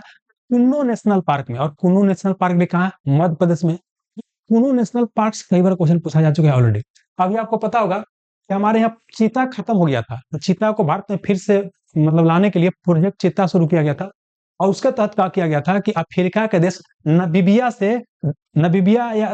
और दक्षिण अफ्रीका से चीता को लाया गया था। तो ऐसे क्वेश्चन पूछा गया था ये वाले कई एग्जाम में कि हाल ही में किस देश से आपको चीता को भारत में लाया गया? नबीबिया से या साउथ अफ्रीका से। जनरली नबीबिया से मुख्य रूप से। अगला क्वेश्चन पूछेगा कि नबीबिया से चीता को भारत में कहाँ लाया गया था? कुन्नू नेशनल पार्क में। पूछिए कुन्नू नेशनल पार्क कहाँ है? तो कहाँ आपको है? मध्य प्रदेश में। ये आपको ध्यान रखना है। आगे चलिए, और जंगल सफारी पहला बार चीता के लिए कहाँ शुरू किया गया? यहीं पर है। आगे चलिए, अगला है कि खान मंत्रालय, मिनिस्ट्री ऑफ माइंस ने राज्य खनन तत्परता सूचकांक, स्टेट माइनिंग रेडीनेस इंडेक्स जारी किया है। इसमें कौन राज्य शीर्ष पे है? तो ये मध्य प्रदेश क्या शीर्ष पे? हालांकि इसमें 3 कैटेगरी आगे इंडेक्स वाला में बताएगा, फिलहाल याद रखिए क्या कि इसमें मध्य प्रदेश क्या आपको शीर्ष पे है। आगे चलिए, अंतर्राष्ट्रीय नृत्य महोत्सव जिसका नाम है उद्भव उत्सव। अंतर्राष्ट्रीय नृत्य महोत्सव जिसका नाम क्या है? उद्भव उत्सव। ये 2025 में कहाँ संपन्न हुआ? तो कहाँ? आपको ग्वालियर। मध्य प्रदेश से कहाँ? आपको ग्वालियर में आपको संपन्न हुआ। एक पॉइंट और आपको ध्यान रखना है कि ग्वालियर जो कि मध्य प्रदेश में है, इसको यूनेस्को का किया है संगीत का शहर, सिटी ऑफ म्यूजिक डिक्लेयर किया गया। तो उपनाम नहीं पूछता है कि नवाबों का शहर किसे बोलते हैं? तो लखनऊ को बोलते हैं। तो ऐसे पूछेगा कि संगीत का शहर किसे बोलते हैं? तो संगीत का शहर ग्वालियर किसे बोलते हैं? ग्वालियर को कहा जाता है। चलिए, तो बोलिए अंतर्राष्ट्रीय नृत्य महोत्सव उद्भव उत्सव कहाँ हुआ? ग्वालियर, मध्य प्रदेश में हुआ। अब संगीत शहर किसे बोलते हैं? आपको ग्वालियर को कौन डिक्लेयर किया है? यूनेस्को डिक्लेयर किया है। यूनेस्को का मुख्यालय कहाँ? पेरिस, फ्रांस में। कई बार बता चुके सब संगठन के बारे में। आइए, तो मध्य प्रदेश से क्या क्या न्यूज था? गज रक्षक ऐप लॉन्च किया गया। कहाँ? आपको बांधवगढ़ टाइगर रिजर्व में। विश्व बाघ दिवस कब मनाते हैं? 29 जुलाई को मनाते हैं। फिर क्या बोले प्रोजेक्ट टाइगर 1973 में शुरू किया गया था, अब प्रोजेक्ट एलिफेंट 1992 में। फिर क्या बोले, तो भारत की पहली चीता सफारी कहाँ शुरू किया गया, कुन्नू नेशनल पार्क में। कुन्नू नेशनल पार्क कहाँ है, मध्य प्रदेश में। और फिर क्या बोले, प्रोजेक्ट चीता के तहत चीता कहाँ से लाया गया था, नामीबिया और दक्षिण अफ्रीका से। फिर क्या बोले, खान मंत्रालय जो आपको एक इंडेक्स जारी किया है, राज खनन तत्परता सूचकांक, इसमें शीर्ष पर कौन है आपको, मध्य प्रदेश है। फिर क्या बोले, अंतर्राष्ट्रीय नृत्य महोत्सव जिसका नाम क्या है, उद्भव उत्सव, ये कहाँ मनाया गया आपको, ग्वालियर मध्य प्रदेश में। और ग्वालियर को कौन सा शहर डिक्लेयर किया गया है, तो आपको संगीत का शहर, सिटी ऑफ म्यूजिक। चलिए आगे चलिएगा। अगला क्या है, छत्तीसगढ़ की न्यूज क्या है, यहाँ पर क्या है, काला हिरन पुनः प्रवेश योजना सफलतापूर्वक लॉन्च किया गया है। काला हिरन देखिए क्या है, कहां पर लॉन्च किया गया है, तो वारन वापरा वन्य जीव अभयारण्य। तो ये भी क्वेश्चन पूछेगा आपसे कि वारन वापरा, क्या पूछेगा, वारन वापरा वाइल्ड लाइफ सेंचुरी कहाँ है, वारन बापरा वाइल्ड लाइफ सेंचुरी कहाँ है, तो कहाँ आपको, छत्तीसगढ़ में। तो यहाँ पर क्या है कि देखिए 50 साल पहले कहा जाता है कि इस एरिया में काला हिरन रहता था, जिसको ब्लैक बैक जनरली बोलते हैं, नहीं बोलता है? आप सुने होंगे सलमान खान वाला। बेसिकली क्या है कि एक बिश्नोई समाज होता है, जनरली राजस्थान के इलाके में होता है बिश्नोई समाज। तो लोग या जंगली जानवर को बेसिकली वो लोग बहुत प्यार करता है, उसको अपना बेटा की तरह रखता है। काला हिरन को एक बार सलमान खान मार दिया था, तो कौन बिश्नोई गैंग है उसको मारने के लिए बोलता है कि तुमको भी हम मार देंगे, ठीक ना। तो उसे क्या है, काला हिरन जो है छत्तीसगढ़ के एरिया में पहले पाया जाता था, लेकिन वहां से क्या हो गया, विलुप्त हो गया। अब क्या है, दूसरे एरिया से फिर से यहाँ पर क्या किया जा रहा है, लाया जा रहा है। कहाँ लाया जा रहा है आपको, वारन बापरा वाइल्ड लाइफ सेंचुरी में लाया जा रहा है, ठीक है। और कहाँ से लाया जा रहा है बाबू, तो लाया जा रहा है दिल्ली में क्या है, राष्ट्रीय प्राणी उद्यान, और बिलासपुर से क्या है, कानन पेंडारी चिड़ियाघर से लाया जा रहा है, कहाँ आपको, वारन बापरा। तो देखिए क्या क्या क्वेश्चन पूछेगा। पहला, काला हिरन को कहाँ पुनः आपको प्रवेश करवाया जा रहा है, छत्तीसगढ़ में। छत्तीसगढ़ में कौन सा पार्क में, आपको वारन बापरा वाइल्ड लाइफ सेंचुरी में। फिर पूछेगा कि राष्ट्रीय प्राणी उद्यान कहाँ है, तो दिल्ली में है। और क्या, कानन पेंडारी चिड़ियाघर कहाँ है, आपको बिलासपुर छत्तीसगढ़ में। इसको आपको ध्यान रखना है। तो यही था छत्तीसगढ़ की न्यूज था बाबू, दो ही था, यही न्यूज था। अब हरियाणा की, हरियाणा में न्यूज क्या है कि पहला झुग्गी मुक्त शहर कौन बन गया। झुग्गी मुक्त होता तो ना था कि मेन शहर के आसपास अगल बगल एरिया में क्या होता है, गरीब गुरबा झोपड़ा झोपड़ी देकर रहना शुरू करता है, उसी को स्लम एरिया झुग्गी झोपड़ी बोलते हैं। तो उसको पूरी तरह से हटा दिया गया है, उससे पूरी तरह से मुक्त हो गया है। एक कौन शहर बन गया है, तो कौन आपको, चंडीगढ़। कौन बन गया है, चंडीगढ़ बन गया है। तो देखिए चंडीगढ़ के डिजाइन करता कौन थे, ये भी क्वेश्चन पूछता है। तो फ्रांस के एक वास्तुकार थे, आर्किटेक्चर थे, उनका नाम था ली काबूर्जिए। नाम था ली काबूर्जिए। तो क्वेश्चन पूछेगा कि चंडीगढ़ का वास्तुकार कौन थे, ली काबूर्जिए थे। और ये भारत का पहला झुग्गी मुक्त शहर हो गया। एक और ध्यान रखना है कि चंडीगढ़ में क्या है, आपको एक बाबू क्या है, चंडीगढ़ में क्या है, रॉक गार्डन। क्या आपको, रॉक गार्डन ये क्वेश्चन जानते हैं हम 2009 या 10, ध्यान नहीं आ रहा, उस समय दिए थे, एक एग्जाम दिए थे बाबू, इंडियन कोस्ट गार्ड। उसमें क्वेश्चन पूछा गया था कि रॉक गार्डन कहाँ है, चंडीगढ़ में। अभी भी क्वेश्चन पूछेगा कि रॉक गार्डन का डिजाइन कौन तैयार किया था, नेकचंद। कौन आपको, नेकचंद तैयार किया था, इसको ध्यान रखना है। एक और सुखना झील भी कहाँ है, आपको चंडीगढ़ में ध्यान रखना है। तो ये जो चंडीगढ़ शहर का डिजाइन कौन तैयार किया है, लेक काबूर्जे किया है। बस खत्म, आगे चलिए।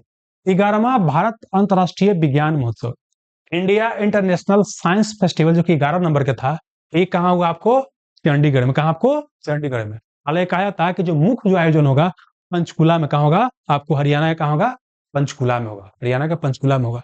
तो अगर आ जाएगा जो ऑप्शन रहेगा, चंडीगढ़ रहेगा तो चंडीगढ़ बना लीजिएगा, और पंचकुला रहेगा तो पंचकुला बना लीजिएगा। 6 नंबर के 11वां अंतर्राष्ट्रीय विज्ञान महोत्सव।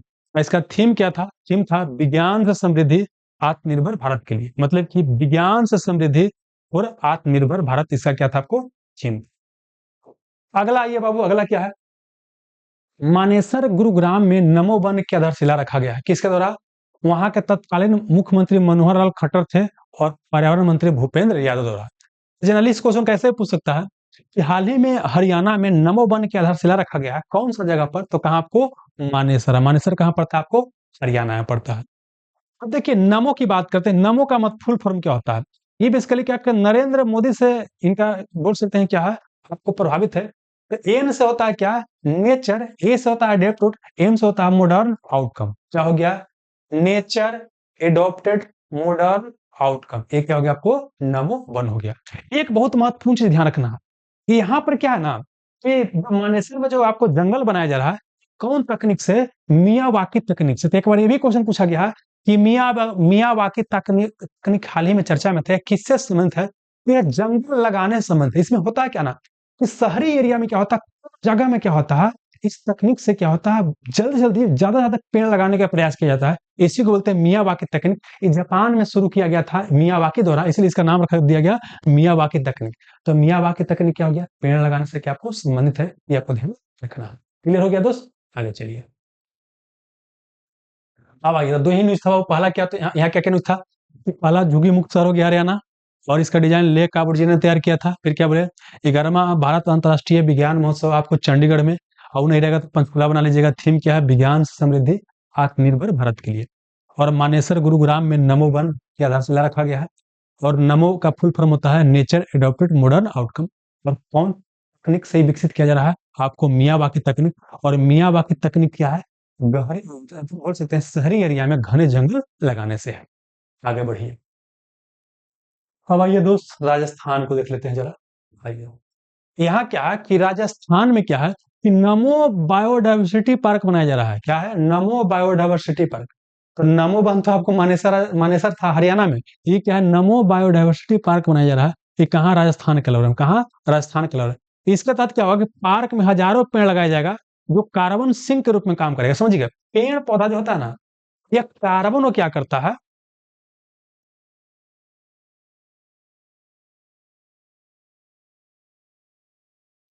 श्रेया जी का नाम है कि sir, some day before I take in your class, I am English medium student. For me, it is difficult to study in Hindi. Can you please provide PDF in English? Shreya बहन, संभव नहीं है। संभव क्यों नहीं, बता देते हैं। अंग्रेजी माध्यम के बच्चा बहुत ही कम रहता है, और अंग्रेजी माध्यम में हिंदी माध्यम के अपेक्षा 5 गुना मेहनत लगता है, आप ही समझते हैं। लेकिन बहुत डिमांड करे लगा, 150-200, लेकिन लगातार फोन करता था कि सर अंग्रेजी माध्यम में पीवाई क्यू बुक निकालिए, पीवाई क्यू बुक निकालिए, पीवाई क्यू बुक निकाल दीजिए। निकाल दिए, है ना। अब निकाल तो दिए, उतना बच्चा उसमें एडमिशन ले ही नहीं रहा। समझ में आ रहा ना? तो कहने का मतलब क्या है कि डिमांड बिल्कुल नहीं रहता है, और एक दो बच्चा के लिए इतना मेहनत करना बाबू लाजमी नहीं है, उतना समय नहीं है कि उतना मेहनत किया जा सकता। ठीक है ना। इसके लिए हम माफी चाहते हैं, इसी से एडजस्ट कीजिए।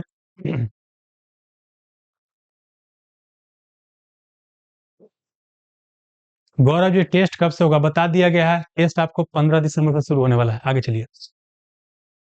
हाँ, तो बता रहे थे क्या कि कार्बन सिंक क्या होता है। बेसिकली क्या होता है ना कि हम लोग पेड़ पौधा ये सब कोयला वगैरह जला रहे हैं, कोयला वगैरह जला रहे हैं, गाड़ी वगैरह चला रहे हैं, जीवाश्म ईंधन जला रहे हैं, तो कार्बन बाहर निकलता है। कार्बन को एब्जॉर्ब नहीं होगा। कार्बन क्या करता है? सूर्य की रोशनी खींचता है, पृथ्वी के टेम्परेचर को बढ़ाता है, तो ग्लोबल वार्मिंग होगा। कार्बन को ऑब्जर्व करना जरूरी है। तो पेड़ पौधा क्या करता है? कार्बन को ऑब्जर्व कर लेता है। समुद्र भी क्या करता है? सबसे बड़ा कार्बन सिंक कौन है? आपको समुद्र है, ध्यान रखिएगा, ठीक ना। वो सब ऑब्जर्व करता है। तो इसीलिए क्या है कि नमो आपको बायोडाइवर्सिटी पार्क कहाँ बनाया जा रहा है? आपको अलवर राजस्थान में।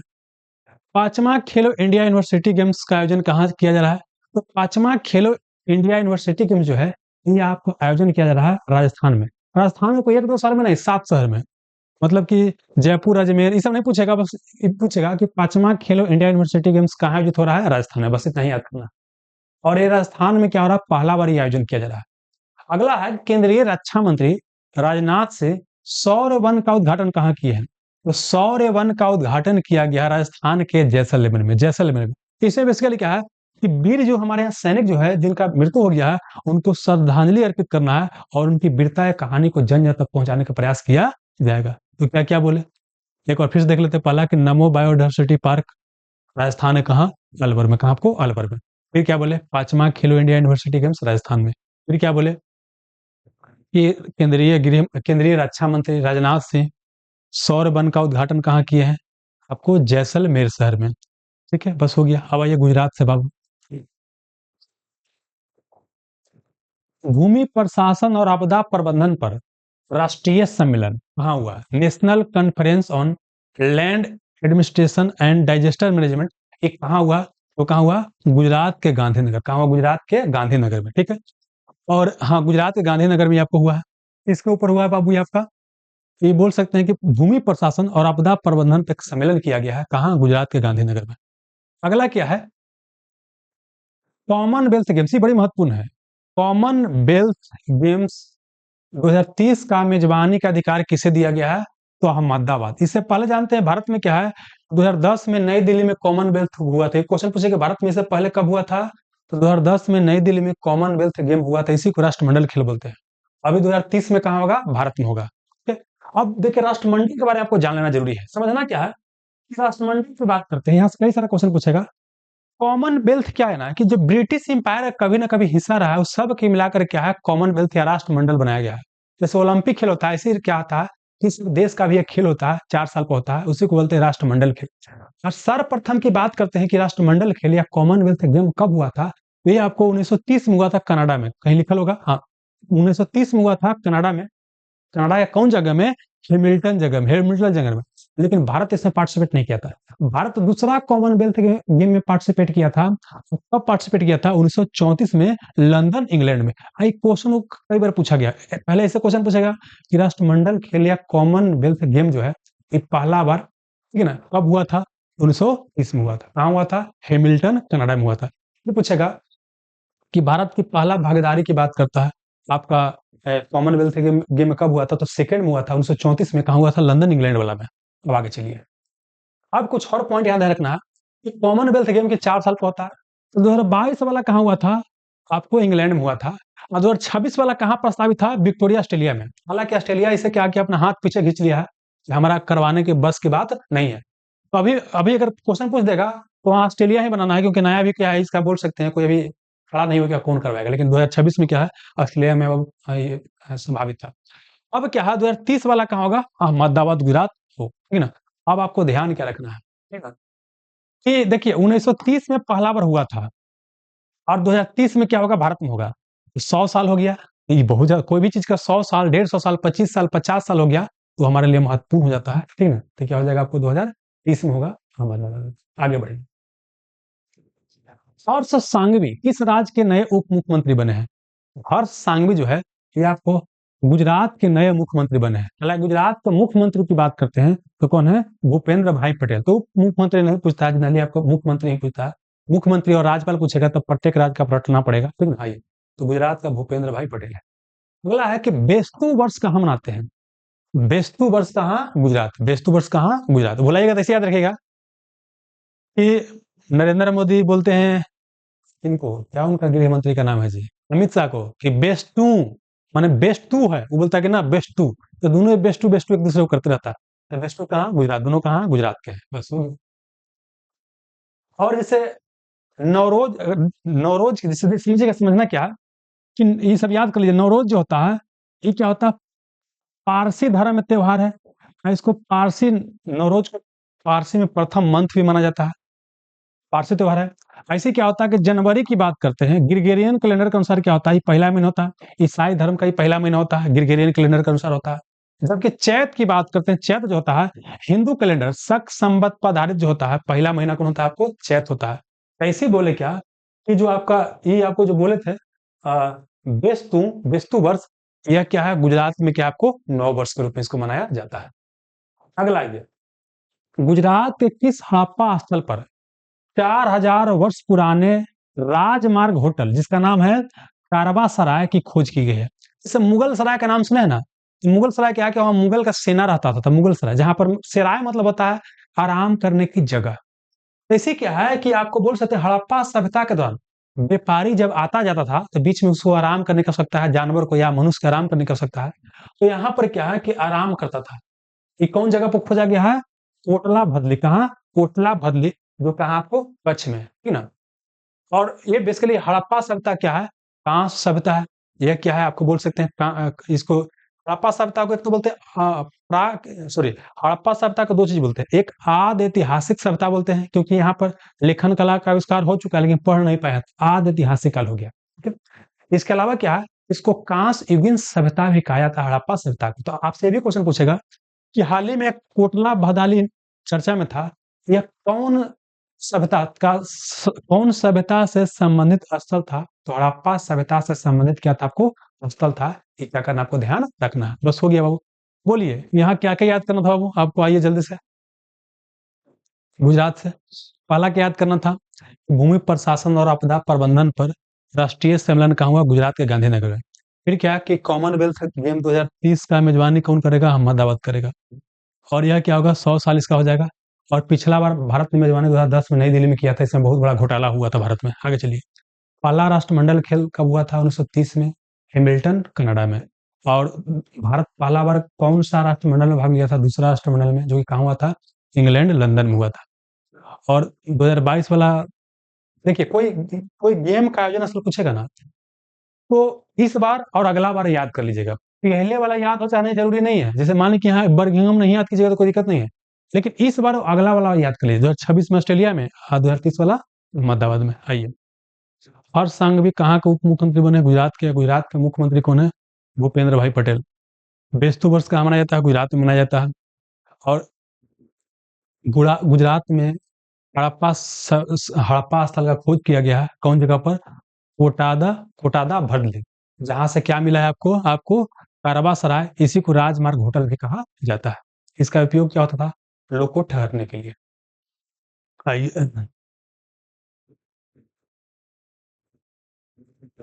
होम स्क्रीन पर शो नहीं कर रहा है क्या सनी जी? शो नहीं कर रहा बाबू होम स्क्रीन पर।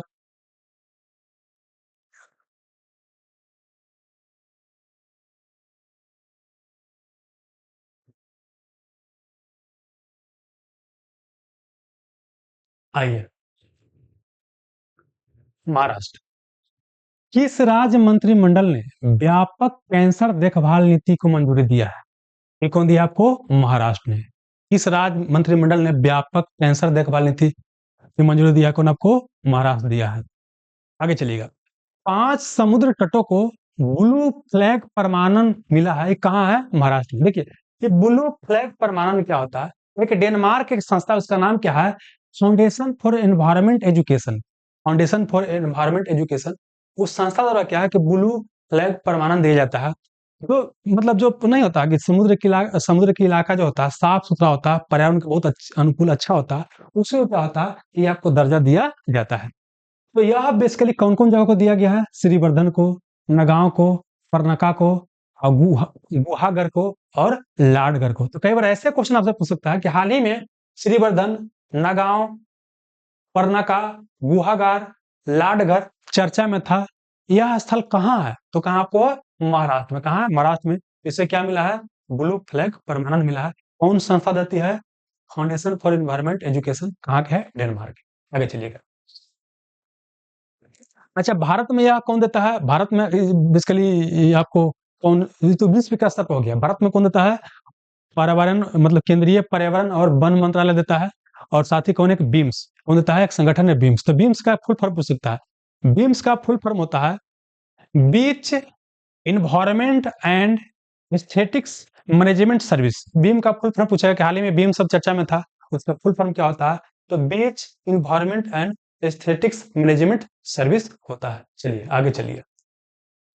अगला क्या है कि आयात और निर्यात, एक इंपोर्ट और एक्सपोर्ट व्यवसायों के लिए ए बॉन्ड प्रणाली किसने शुरू किया है?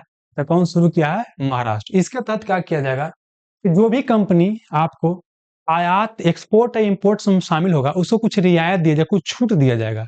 ये ए बॉन्ड क्या किया गया है? ये बॉन्ड क्या है? आपको प्रणाली शुरू किया, कौन? को महाराष्ट्र शुरू किया है। आगे चलिए। इस राज्य ने 5 साल 5 लाख रोजगार सृजन के लक्ष्य के साथ 50,000 करोड़ बांस उद्योग नीति शुरू किया है। देखिए क्या है, आपसे क्वेश्चन ऐसे पूछेगा कि बांस उद्योग नीति किसने शुरू किया है? तो बांस उद्योग नीति शुरू किया है कौन? महाराष्ट्र ने शुरू किया है। और ये बांस उद्योग नीति है क्या? इसके तहत क्या है कि बांस से संबंधित चीजों में क्या है, आपको आपको रोजगार दिया जाएगा 5 लाख लोग को 5 साल के अंदर में। यही क्या है? बांस नीति। तो बांस उद्योग नीति कहां शुरू किया? महाराष्ट्र में। एयर क्वालिटी इंडेक्स 2025 के अनुसार किस शहर को भारत का सबसे साफ शहर घोषित किया गया है? तो एयर क्वालिटी इंडेक्स जारी किया गया, उसके अनुसार क्या है? पुणे शहर को भारत का सबसे क्या है? साफ शहर घोषित किया गया है। आगे चलिए। अगला है कि महाराष्ट्र में औरंगाबाद रेलवे स्टेशन का नाम बदलकर क्या रखा गया है? तो महाराष्ट्र में औरंगाबाद रेलवे स्टेशन का नाम बदल करके क्या रखा गया है? Chhatrapati Sambhaji railway station. क्या? Chhatrapati Sambhaji railway station. ठीक ना? अब समझना क्या है कि छत्रपति संभाजी कौन थे? सॉरी, छत्रपति आपको संभाजी कौन थे? एक है शिवाजी महाराज के पुत्र थे। शिवाजी महाराज के पुत्र कौन थे? संभाजी। और संभाजी के पुत्र कौन था? साहू। शिवाजी संभाजी साहू जी, ध्यान रखिएगा। तो मतलब कि संभाजी के नाम पर क्या है कि औरंगाबाद रेलवे स्टेशन का नाम चेंज कर दिया गया, बस हो गया काम, आगे चलिए। तो यहाँ पर क्या-क्या याद करना था महाराष्ट्र से? पहला क्या कि व्यापक पेंशन नीति लागू किया है, साथ ही बांस नीति भी लागू किया है, और क्या बोले कि यहाँ के 5 स्थल को, समुद्र तट को क्या दिया गया है? ब्लू फ्लैग परमानेंट दिया गया है।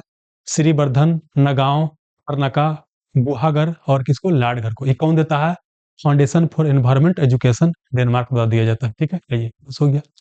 और भारत में किस द्वारा? बिम्स द्वारा, beach environment and aesthetics management service द्वारा। ए बॉन्ड प्रणाली कौन शुरू किया है? आपको महाराष्ट्र शुरू किया है, आगे चलिए। एयर क्वालिटी इंडेक्स में पहला स्थान कौन है? पुणे है। औरंगाबाद रेलवे स्टेशन का नया नाम क्या है? आपको संभाजी महाराज के नाम पर रखा गया है, संभाजी नगर रेलवे स्टेशन। आइए, अब गोवा से क्या न्यूज है? गोवा से क्या न्यूज है बाबू, देख लेते हैं। किसने गोवा में महाजे घर योजना शुरू किया है? गोवा में। ये गोवा के बेसिकली क्या है? भारत के केंद्रीय मंत्री अमित शाह, केंद्रीय गृह मंत्री अमित शाह द्वारा योजना शुरू किया गया है।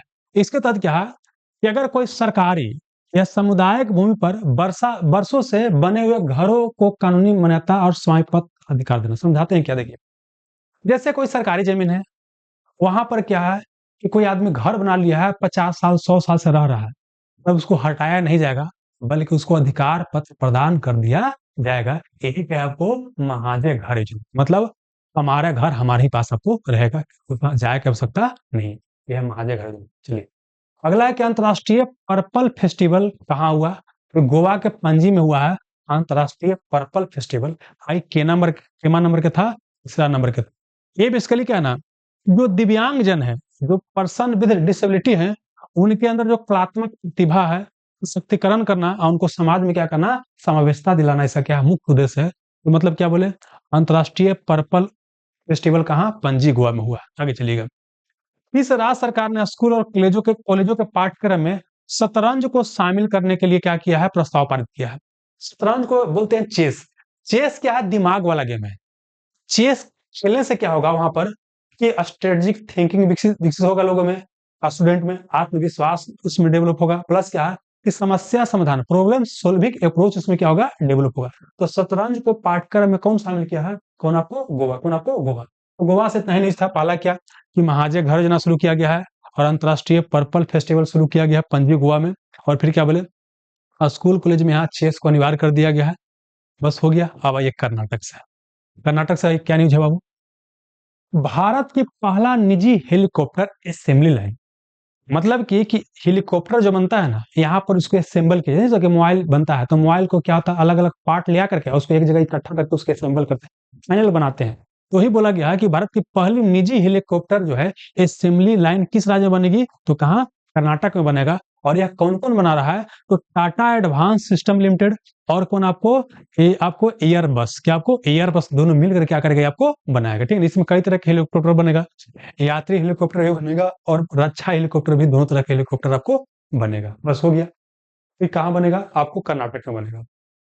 अगला क्या है कि भारत का पहला पूर्णतः सौर ऊर्जा से संचालित चिड़ियाघर, मतलब भारत की पहला ऐसा जू होगा या चिड़ियाघर होगा पूरी तरीके से सौर ऊर्जा से संचालित होगा। ये कहाँ है? तो कर्नाटक में, और उसका नाम क्या है? Bannerghatta biological park. तो ये भी क्वेश्चन आएगा कि बने बनेरघट्टा बनेरघट्टा बनेरघट्टा बनेरघट्टा बनेरघट्टा कहाँ है? कर्नाटक में। ये क्या है? सौर ऊर्जा से पूरी तरीके से संचालित क्या है? भारत का पहला चिड़ियाघर है, बहुत महत्वपूर्ण। अगला क्या है? सरकारी और निजी दोनों क्षेत्रों में मासिक धर्म अवकाश नीति, मेंस्ट्रुएशन लीव पॉलिसी लॉन्च करने वाला भारत का पहला राज्य कौन हो गया? तो कर्नाटक। इसके तहत क्या होगा कि कोई महिला अगर क्या है कि प्राइवेट कंपनी या सरकारी जगह कहीं भी काम कर रही है, तो उनका मासिक धर्म आता है, मासिक साइकिल आता है प्रत्येक महीना में, ठीक ना। उस दिन बहुत बहुत महिला को पेन वगैरह भी होता है, ब्लीडिंग वगैरह भी होता है। तो एक दिन क्या होगा? आपको छुट्टी दिया जाएगा उसके लिए, स्पेशल उसके लिए, और उसके लिए पेमेंट आपको नहीं कटा जाएगा, मतलब पेड लीव आपको दिया जाएगा। ये कौन शुरू किया नीति? आपको कर्नाटक ने शुरू किया है। चलिए आगे चलिए। तो कर्नाटक से इतना ही न्यूज था बाबू। क्या क्या था बोलिए? पहला क्या था? पहला निजी हेलीकॉप्टर असेंबली लाइन बन रहा है कहाँ पर? आपको कर्नाटक में, टाटा एडवांस सिस्टम लिमिटेड, और आपको एयर बस द्वारा बनाया जा रहा है। और भारत का पहला पूर्णतः सौर ऊर्जा से संचालित चिड़ियाघर कौन बन गया? बनेरहट्टा। बनेरहट्टा या घट्टा है, ठीक है ना, ये कर्नाटक में है। और मासिक धर्म अवकाश नीति कौन शुरू किया है? कर्नाटक ने। अब आइए केरल से क्या न्यूज है दोस्तों, केरल से क्या न्यूज आइए। विरासत और मसाला आधारित पर्यटन को बढ़ावा देने के लिए इस राज्य सरकार ने स्पाई रूट पहल की शुरुआत की है। देखिए स्पाई मतलब क्या होता है, स्पाइस मतलब क्या होता है, आपको होता है मसाला। तो मसाला से संबंधित क्या स्पाइस रूट बनाया जाएगा कहाँ आपको? केरल में, ठीक ना। तो बस वही देखिए, ऐसे भी क्या है, केरल क्या है, मसाला में सबसे आगे भारत में है। तो ऐसे कुछ क्वेश्चन क्वेश्चन कुछ भी रहेगा कि मसाला आधारित पर्यटन स्थल को बढ़ावा देने के लिए स्पाइस रूट कौन शुरू किया है? केरल। बस आगे बढ़िए। ये सब वही लिखा है कि प्राचीन जो व्यापारिक मार्ग था उसको फिर से पुनर्जीवित किया जाएगा। ये सब फालतू वाला चीज नहीं आएगा, आगे बढ़िए। वह वो बता देंगे। अगला क्या है कि वन्य जीव अधिनियम वाइल्ड लाइफ प्रोटेक्शन एक्ट 1972 में संशोधन करने वाला पहला राज्य कौन बन गया? अगर आपको थोड़ा सा याद होगा, स्टॉकहोम सम्मेलन 1972 में किया गया था। उसी को देखा देखी भारत में लाया गया था वाइल्ड लाइफ प्रोटेक्शन एक्ट। क्या लाया गया था? वाइल्ड लाइफ प्रोटेक्शन एक्ट 1972 लाया गया था, ठीक ना, जीव जंतु को बचाने के लिए। इसमें संशोधन करने वाला पहला राज्य कौन बन गया है? तो केरल बन गया है। इसको याद कर लीजिए, कई बार तो ये भी क्वेश्चन आ सकता है कि वाइल्ड लाइफ प्रोटेक्शन एक्ट कब आया था? 1972 में आया था। एक होता है इन्वायरमेंट प्रोटेक्शन एक्ट। क्या होता है इन्वायरमेंट प्रोटेक्शन एक्ट? पर्यावरण सुरक्षा अधिनियम, इन्वायरमेंट प्रोटेक्शन एक्ट, यह आपको 1986 में आया था। ये दोनों बड़े पूछता है, दोनों को आपको याद कर लेना है। क्लियर है? आगे चलिए। अगला है कि सबरीमल्ला अयप्पा मंदिर में पूजा करने वाली देश की पहली महिला राष्ट्रपति कौन बन गई है? तो द्रौपदी मुर्मू। द्रौपदी मुर्मू सबरीमल्ला अयप्पा मंदिर में पूजा करने वाली पहली महिला राष्ट्रपति बन गई। क्वेश्चन आपसे भी आ सकता है कि सबरीमला मंदिर हाल ही में चर्चा में था। इस सबरीमला मंदिर कहाँ है? इस सबरीमला मंदिर कहाँ? आपको केरल में है। इससे पहले महिला को जाने के लिए मनाही था, लेकिन सुप्रीम कोर्ट बोला कि यह महिलाओं का अधिकार कानून है, तब महिला भी इसमें जा सकती है। इससे पूजा करने वाली पहली महिला राष्ट्रपति कौन बन गई है? आपको द्रौपदी मुर्मू, ठीक ना। और ओवरऑल देखिएगा, वहां जाने वाला दूसरा राष्ट्रपति है। इससे पहले बीबी गिरी के बारे में कहा जाता है कि 1970 के दशक में क्या यहाँ पर मंदिर में गए थे। ये नहीं पूछेगा, बस यही पूछेगा कि सबरीमला मंदिर कहाँ है? केरल में है। और वहां पर जाने वाली पूजा करने वाली प्रथम महिला राष्ट्रपति कौन बन गई है? द्रौपदी मुर्मू। आगे चलिए। भारत का पहला अत्यधिक गरीबी मुक्त राज्य किसे घोषित किया जाएगा? केरल को। आप समझिए कि मतलब केरल में क्या है, बिल्कुल गरीबी का नामो निशान खत्म हो जाएगा, लगभग वहां खत्म हो चुका है। तो इसीलिए क्या है, इसको नवंबर महीना में घोषित किया जाएगा। अब यह घोषित अब हो ही गया होगा, अब तो दिसंबर चल रहा है ना। कि भारत का अत्यधिक गरीबी मुक्त राज्य कौन है? तो केरल। कौन हो गया? भारत का सबसे अधिक गरीबी मुक्त राज्य कौन है? आपको केरल। कौन है? केरल है। तो केरल से क्या क्या था, आइए बाबू एक और देख लेते हैं। पहला क्या था कि मसाला आधारित पर्यटन को बढ़ावा देने के लिए स्पाइस रूट शुरू किया है।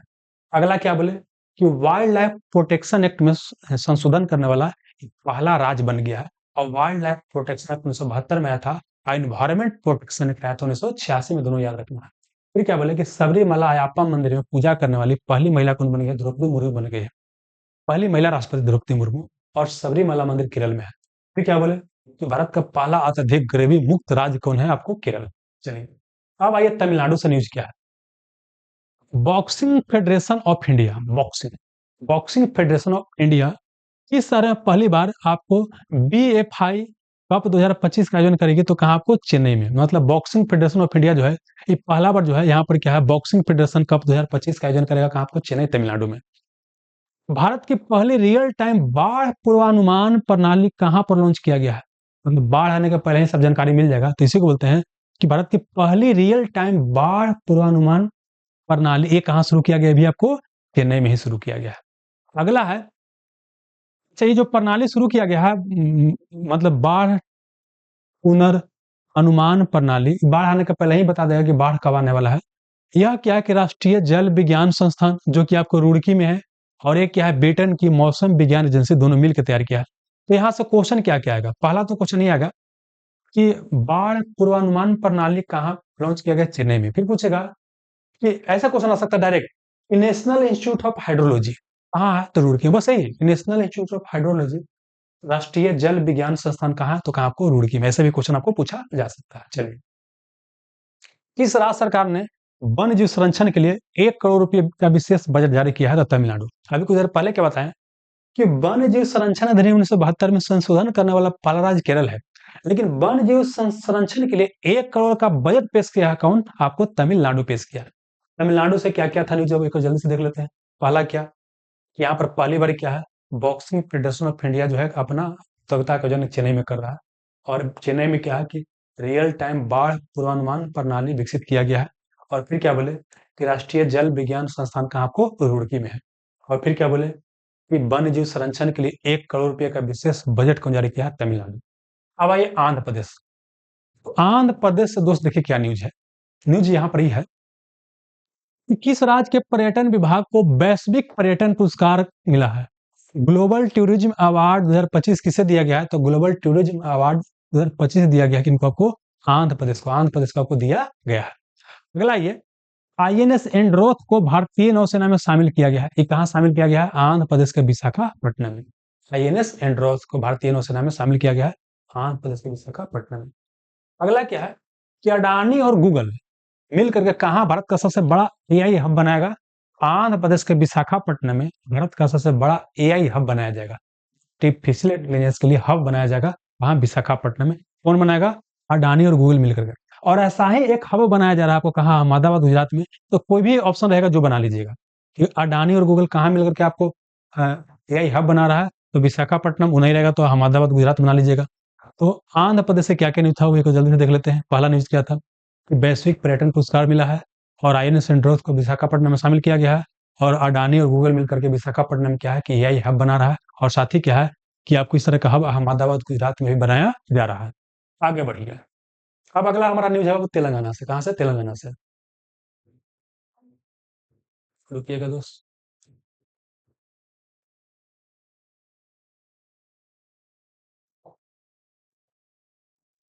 तेलंगाना से न्यूज क्या है कि भारत का पहला सेमीकंडक्टर तरीके से क्या हो रहा है। अभी जाओ ना बाबू छोड़ के, है ना? अभी जाओगे तो काम गड़बड़ा जाएगा। कहाँ भाग गया हो बाबू? हाँ यहाँ देखिए न्यूज क्या है। न्यूज देखिए दोस्त ये है कि भारत का पहला सेमीकंडक्टर नवाचार संग्रहालय ये कहाँ खुला है? हैदराबाद, जो कि तेलंगाना में पड़ता है। पहले हैदराबाद आंध्र प्रदेश में था, तेलंगाना में है। तो भारत का पहला सेमीकंडक्टर आपको नवाचार इनोवेशन सेंटर खुला है कहाँ? आपको हैदराबाद में। और यूपीआई उपयोग तीव्रता में कौन सा राज्य सबसे आगे है? तो तेलंगाना है। ये यूपीआई यूजेज इंटेंसिटी क्या होता है? एक दिन में कितना बार यूपीआई यूज किया जा रहा है? एक दिन में सबसे ज्यादा और यूपीआई कौन यूज कर रहा है? राज्य तो आपको तेलंगाना यूज कर रहा है, ध्यान रखना है। ठीक है, बस वही हो गया। अच्छा, यूपीआई की बात करते हैं, यूपीआई की बात करते हैं तो इसको बोलते हैं यूनिफाइड पेमेंट इंटरफेस। कई बार फुल फॉर्म हो सकता है। तो यूपीआई का फुल फॉर्म होता है यूनिफाइड पेमेंट इंटरफेस। क्या होता है? यूनिफाइड पेमेंट इंटरफेस इसका होता है फुल फॉर्म होता है। ठीक है। अब क्या है, इसको कौन बनाया है? इसको बनाया है आपको एनपीसीआई। इसका फुल फॉर्म होता है national payment corporation of India. क्या होता है? National payment corporation of India. और national payment corporation of India की बात करते हैं, इसको 2009 में बनाया गया था। और 2016 के तहत इसको क्या है, आपको बोल सकते हैं कि आधार एक्ट के तहत क्या है। अच्छा, इसी को नहीं नहीं, वो अलग होगा, वो अलग होगा कुछ, ठीक है, वो अलग है। वो यूआईडीआई की बात करते हैं, अगर आ गया यहाँ पर, बस याद कीजिए कि यूपीआई कौन जारी किया है? National payment corporation of India. National payment corporation of India जारी किया। ठीक है, ये वाला मत याद कीजिए, ये वाला याद नहीं करना है। ये मत नहीं याद करना दोस्त। ये आपको यूआईडीआई के बारे में हम बता दिए, ये गलत है। आइए अब कुछ हर न्यूज देख लेते हैं। तेलंगाना अगला बाबू क्या है? ये बहुत महत्वपूर्ण है कि भारत का एकमात्र मर्ड ज्वालामुखी, भारत में एकमात्र जो है आपको मर्ड ज्वालामुखी, ये 20 वर्ष के बाद कहाँ फटा है? तो कहाँ आपको? अंडमान में। अंडमान में कहाँ? बराटंग द्वीप में। ये भी क्वेश्चन आ सकता है कि हाल ही में बराटंग द्वीप चर्चा में था, ये कहाँ है? तो बराटंग द्वीप कहाँ है आपको? अंडमान निकोबार में। आप समझिए, 2-3 क्वेश्चन और समझ लीजिएगा। अंडमान निकोबार द्वीप में क्या ना, एक आपको बैरन, क्या आपको बैरन द्वीप, क्या है? बैरन द्वीप। एक आपको नारकोंडम, नारकोंडम है। ये क्या है कि भारत में जनरली क्या है कि अब देखिए, ऐसे तो कहा जाता है कि भारत का दक्षिणी हिस्सा जो है ये ज्वालामुखी क्रिया द्वारा बना है, लेकिन अब यहाँ ज्वालामुखी नहीं आता है। भारत में ज्वालामुखी आता कहाँ है? तो यही जगह पाता है। नारकोंडम क्या है? सुसुप्त ज्वालामुखी है, डोरमेंट है। जबकि बैरन क्या है? एकमात्र सक्रिय ज्वालामुखी है। दोनों याद रखना है। और एक क्या बोले कि बराटंग द्वीप क्या है? यहाँ पर क्या है? मड ज्वालामुखी। ज्वालामुखी में समान तौर पर होता क्या है कि नीचे से क्या होता है, धरती के अंदर से मैग्मा। क्या होता है मैग्मा? मतलब क्या होता है? आग और राख निकलता है। लेकिन यहाँ पर मड मतलब कि मिट्टी निकलता है, पानी निकलता है। कीचड़ नहीं बोलते हैं, कीचड़ निकलता है, उसी को बोलते हैं मड बोलते हैं। तो इसलिए बोलते हैं मड ज्वालामुखी। बस हो गया। इसको जल के भी कहते हैं क्योंकि यहाँ से क्या होता है, पानी निकलता है, मिट्टी के साथ में निकलता है। बस वही हो गया बाबू। ज्वालामुखी में क्या होता है? समांतर और मैग्मा निकलता है। लेकिन यहाँ पर क्या है आपको मैग्मा निकल क्या निकलता है, मीथेन गैस निकलता है, कीचड़ निकलता है और पानी निकलता है। कहाँ से? आपको अंडमान निकोबार के बड़ा टांग द्वीप से। बस हो गया, मौर्य ज्वालामुखी यहाँ से बाबू। तो बोलिए, बैरन द्वीप, नारकोंडम, बड़ा टांग द्वीप, इस सब एरिया में क्या ज्वालामुखी आपको निकल रहा है। आगे बढ़िए। अब है भारत और विश्व में प्रथम। अगला हमारा टॉपिक क्या है? भारत और विश्व में प्रथम। इसको भी देख लेते हैं दोस्त। यहाँ तक बताइए किसी को कोई दिक्कत है?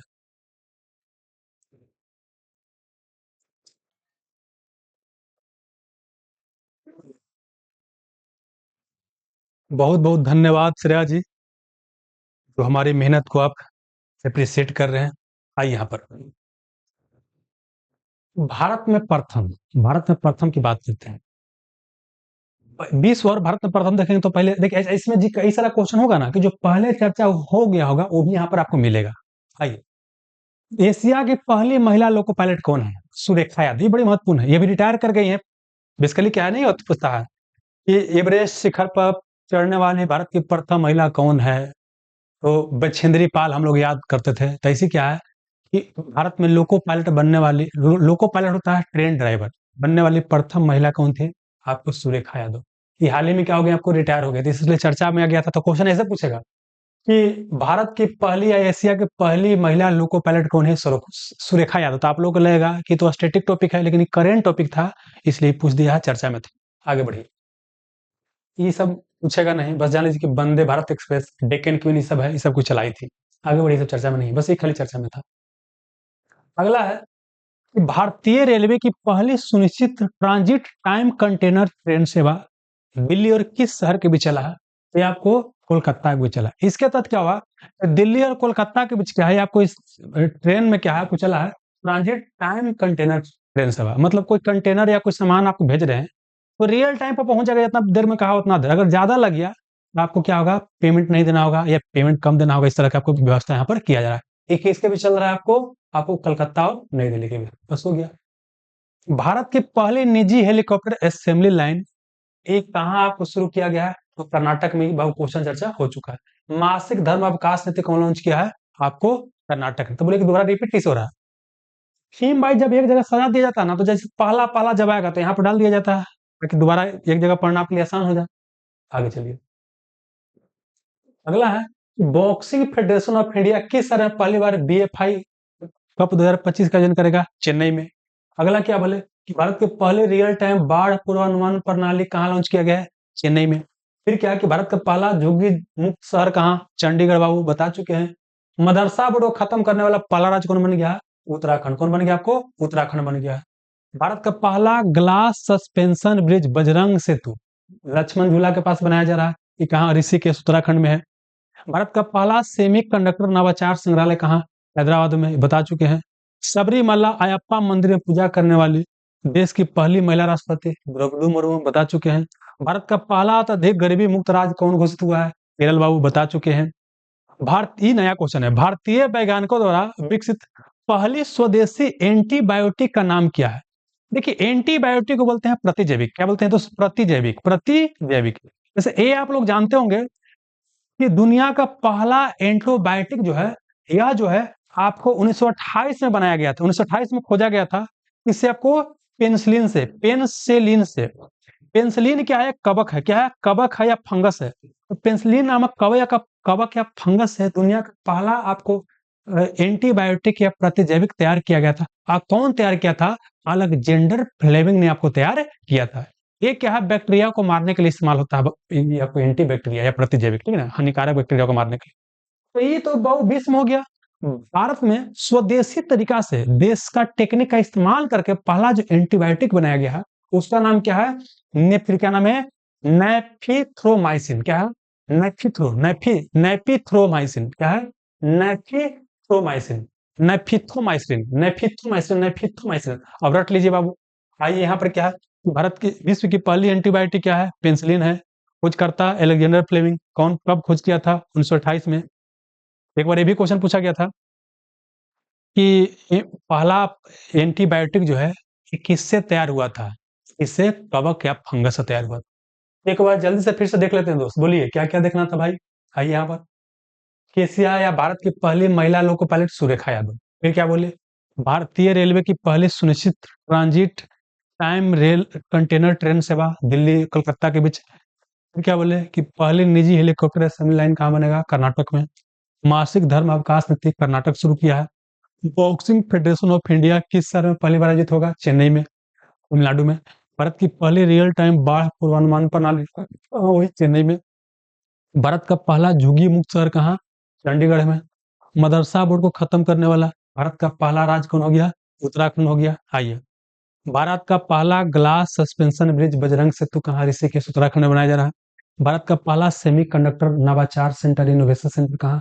आपको हैदराबाद में बनाया जा रहा है। सबरीमला अयप्पा मंदिर में पूजा करने वाली प्रथम महिला राष्ट्रपति द्रौपदी मुर्मू कहाँ? यह मंदिर केरल में है। भारत का पहला अत्यधिक गरीबी मुक्त राज्य किसे घोषित किया गया? किसे? केरल को। भारतीय वैज्ञानिकों ने स्वदेशी तकनीक से पहला जो एंटीबायोटिक विकसित किया उसका नाम क्या है? आपको नेफ्रिथ्रोमाइसिन। और क्या बोले आपको? विश्व की पहली एंटीबायोटिक क्या था? आपको पेनिसिलिन था। पेनिसिलिन नामक कवक से प्राप्त हुआ था। अलेक्जेंडर फ्लेमिंग खोज किया था कब? 1928 में। सब याद कर लीजिएगा। अब आइए विश्व में प्रथम, क्या आपको याद करना दोस्त? विश्व में प्रथम, ये तो भारत में प्रथम था। अब आइए विश्व में प्रथम। तो विश्व में प्रथम क्या है दोस्त? यहाँ पर देख लेते हैं। दुनिया का सबसे ऊंचा क्या है? दुनिया का सबसे ऊंचा पुल। एक मिनट दोस्त, हाँ, किस देश में आपको खोला गया है? तो दुनिया का सबसे ऊंचा पुल ये कहाँ? आपको चीन में। और उसका नाम क्या है? Huajiang grand canyon bridge. नाम बड़ा खतरनाक है। हुआ जी, हुआ जी यांग, हुआ जी यांग कैनियन ब्रिज कहाँ पर आपको है? चीन में है। इससे पहले दुनिया का सबसे ऊंचा ब्रिज था चीन में ही, उसका नाम था बेईपानजियांग ब्रिज। क्या नाम था? पहले था बेईपानजियांग। अब क्या हो गया? हुआजियांग ग्रैंड कैनियन ब्रिज दुनिया का सबसे ऊंचा ब्रिज है। इसका ऊंचाई कितना है? 625 मीटर है। आगे बढ़िएगा। अगला क्या है? किस देश ने गोबी रेगिस्तान में दुनिया का पहला सौर तापीय ऊर्जा संयंत्र शुरू किया है? तो कौन शुरू किया? आपको चीन ने। एक गोबी रेगिस्तान की बात करते हैं। मंगोलिया, इसका मैक्सिमम हिस्सा मंगोलिया में फैला हुआ है, कुछ हिस्सा चीन में। तभी एक क्वेश्चन पूछेगा कि गोबी रेगिस्तान आपको कहाँ है? तो आपको मंगोलिया और चीन के बीच यही पूछेगा। गोबी रेगिस्तान ठंडा है गर्म? तो कैसा है? ठंडा रेगिस्तान है, ध्यान रखिएगा। तो यहाँ पर क्या है? पहला सौर तापीय ऊर्जा संयंत्र आप कौन शुरू किया है? चीन शुरू किया है। आइए, अगला हमारा है, किस देश की किस देश ने देश की पहली राष्ट्रीय बाल सुरक्षा नीति national child safeguarding policy launch किया है? फिजी देश का क्या अपने यहाँ छोटे छोटे बच्चों की सुरक्षा के लिए एक नया पॉलिसी शुरू किया है। क्या नाम है? आपको national child safe guard policy. कहाँ? फिजी ने। दुनिया के पहले लाइव अंडर वाटर इंटरव्यू, जैसे नहीं होता इंटरव्यू कि दो व्यक्ति है, हम आप हैं, उससे पूछ रहे हैं, इसको इंटरव्यू बोलते हैं। पानी के अंदर इंटरव्यू किया गया है। आपको कहाँ हुआ है? पलाऊ में। कहाँ? आपको पलाऊ में। दुनिया के पहले लाइव अंडर वाटर इंटरव्यू हुआ है। इंटरव्यू में कौन कौन शामिल था? पलाऊ के राष्ट्रपति जिनका नाम क्या था? सुरांगेल। क्या नाम था? सुरांगेल विप्स जूनियर। एक गेल है क्रिकेटर, तो गेल ऐसी याद कर लीजिए का। ऋषि गेल नहीं है क्रिकेटर, तो ऐसी क्या है? सुरांगेल विप्स जूनियर। और साथ ही क्या था कि एस्टोनियाई ओलंपिक तैराक, उनका नाम क्या था? आपको मरले लिबानो। मुद्दा नहीं याद कीजिए, बस इतना याद कीजिए। तो दुनिया के पहले लाइव अंडर वाटर इंटरव्यू कहाँ हुआ? पलाऊ में। कहाँ? पलाऊ में। एक क्वेश्चन पूछेगा कौन टेक्निक का इस्तेमाल किया गया था आपको प्रसारण करने के लिए? तो उसका नाम था लाइफ। एक होता है वाई फाई, यहाँ पर कुछ इस्तेमाल किया गया था लाइफ फाई टेक्नोलॉजी का। लाइफ फाई टेक्नोलॉजी का इस्तेमाल किया गया था। आइए, इच्छा मृत्यु को कानून द्वारा वैध बनाने वाला पहला लैटिन अमेरिकी देश कौन बन गया? उरुग्वे। इच्छा मृत्यु क्या होता है? क्या आप खुद से मरना चाहते हैं, सरकार से अनुमति प्राप्त करना चाहते हैं कि हमको मरना है? देखिए समझिए क्या होता है। सरकार आपको जानते हैं न चैन से जीने देती है, न चैन से मरने देती है। अगर आप मरना भी चाहिए तो सरकार मरने नहीं देगी, है ना? गैर कानूनी है, भारत में भी गैर कानूनी है। लेकिन अब क्या है कि आपको कोई बीमारी बड़ा खतरनाक हो गया, कोई जिए कैसे नहीं है, दर्द में कराह रहे हैं, तो वैसी स्थिति में तो ज्यादा ही नहीं कि भाई मृत्यु को प्राप्त कर लिया जाए। तो ऐसी स्थिति में क्या है कि उरुग्वे देश क्या बोला है कि इच्छा मृत्यु आप प्राप्त कर सकते हैं। लेकिन ऐसा नहीं कि निम्नो आदमी आप बोले कि हमको भी मरना है, वो अनुमति आपको नहीं मिलेगा। आइए, तो इच्छा मृत्यु को कानून द्वारा वैध बनाने वाला पहला लैटिन अमेरिकी देश कौन है? आपको उरुग्वे है। किसने दुनिया का पहला एन आधारित स्टेबल क्वाइन लॉन्च किया है? तो जेवाईसी लॉन्च किया है, जापान की कंपनी है वो लॉन्च किया है। जैसे पता है कि जापान की मुद्रा येन है, और चीन का युआन। चीन का क्या है आपको? चीन का मुद्रा दोस्त क्या आपको? युआन। यान है, युआन है। चीन का मुद्रा क्या आपको? युआन है, ठीक ना? चलिए। और जापान का येन है। तो यही येन आधारित क्या है आपको? स्टेबल कॉइन जारी किया गया। बस हो गया काम खत्म। तो आइए वो क्या-क्या यहाँ विश्व में प्रथम देखना था। विश्व में क्या था? पहला क्या? विश्व का सबसे ऊँचा पुल चीन में है, उसका नाम क्या है? हुआजियांग ग्रैंड कैनियन ब्रिज है। फिर क्या बोले? पहले कौन सबसे ऊँचा था आपको? बेपानजियांग ब्रिज था। आइए। किस देश ने गोबी रेगिस्तान में दुनिया का पहला सौर तापीय ऊर्जा संयंत्र स्थापित किया है? तो कौन आपको? चीन ने। फिर क्या बोले? देश की पहली राष्ट्रीय बाल सुरक्षा नीति कौन लॉन्च किया है? फिजी। फिर क्या बोले? दुनिया के पहले लाइव अंडर वाटर इंटरव्यू का सफलतापूर्वक आयोजन कौन किया है? पलाऊ किया है। कौन टेक्निक का इस्तेमाल किया गया? लाइफ हैक टेक्नोलॉजी का इस्तेमाल किया गया। और इच्छा मृत्यु को कानूनी रूप से वैध बनाने वाला पहला लैटिन अमेरिकी देश कौन हो गया? Palau, sorry, Uruguay, Uruguay. और दुनिया का येन आधारित स्टेबल कॉइन कौन लॉन्च किया है? जेवाईसी, जेवाईपीसी एक जापान की क्या है? कंपनी है। अब आइए दोस्त, अर्थव्यवस्था और बैंकिंग।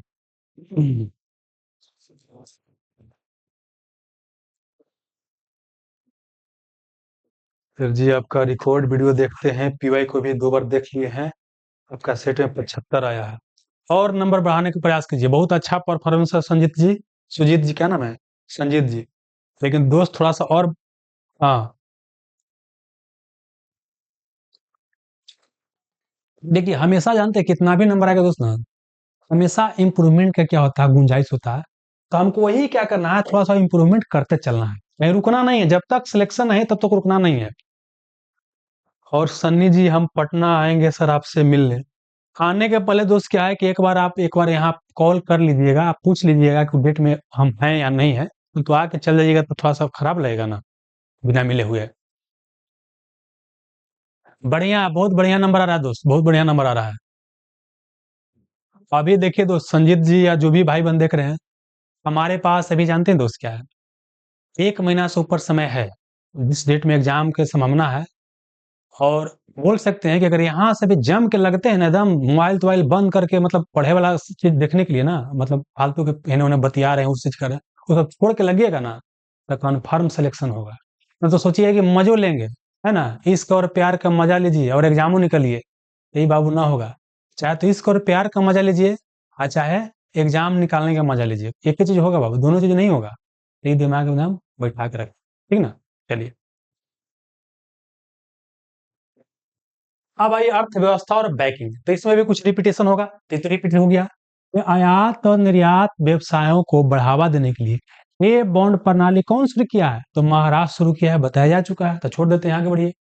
यूपीआई उपयोग तीव्रता में कौन सा राज्य पहले है? मतलब सबसे ज्यादा यूपीआई ट्रांजेक्शन जो होता है, अब कितनी बार हो रहा है? ये सबसे ज्यादा काम आपको तेलंगाना में हो रहा है। ये बता चुके, ये भी बता चुके हैं। केदारनाथ रोपवे प्रोजेक्ट किसको, किसे दिया गया है? अडानी ग्रुप को दिया गया है। दुनिया का ये नया क्वेश्चन है। दुनिया का तीसरा सबसे बड़ा एविएशन मार्केट, दुनिया का तीसरा सबसे बड़ा एविएशन मार्केट हो गया कौन? भारत हो गया। पहला स्थान पर अमेरिका है, दूसरा पर कौन है? चीन है। और तीसरा पर कौन हो गया? भारत। तो दुनिया का तीसरा सबसे बड़ा एविएशन मार्केट कौन है? भारत। पहला पर अमेरिका, दूसरा पर कौन है? चीन है। ये सब क्वेश्चन नहीं पूछेगा कि कैबिनेट ने केंद्र सरकार के कर्मचारियों और पेंशन भोगियों को कितने परसेंट डीए की बढ़ोतरी की मंजूरी दिया है? तो 3%। सब पूछेगा नहीं।